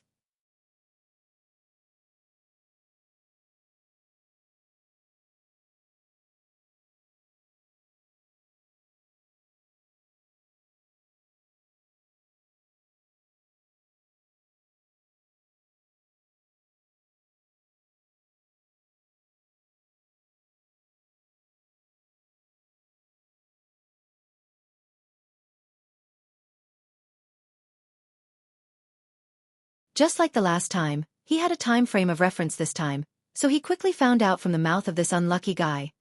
It had only been a month since the battle on Dragon Head Peak. In other words, although Chen Shi had been in the dark space for 300 years, only a month had passed in the Great World. If the previous 200 years were to be included, then from the time he opened the Gate of Heaven until now, a total of less than 2 months had passed. If Tiandu time was converted to Earth time, it should be about 16 months. December of 1 year. 1 year and 1 April. Nian Yan was already more than 6 years old. Without him and Ying to accompany her this year, he didn't know if this child's birthday was happy. Thinking of this, Chen Shi's longing for her suddenly overflowed like the Yellow River, uncontrollable.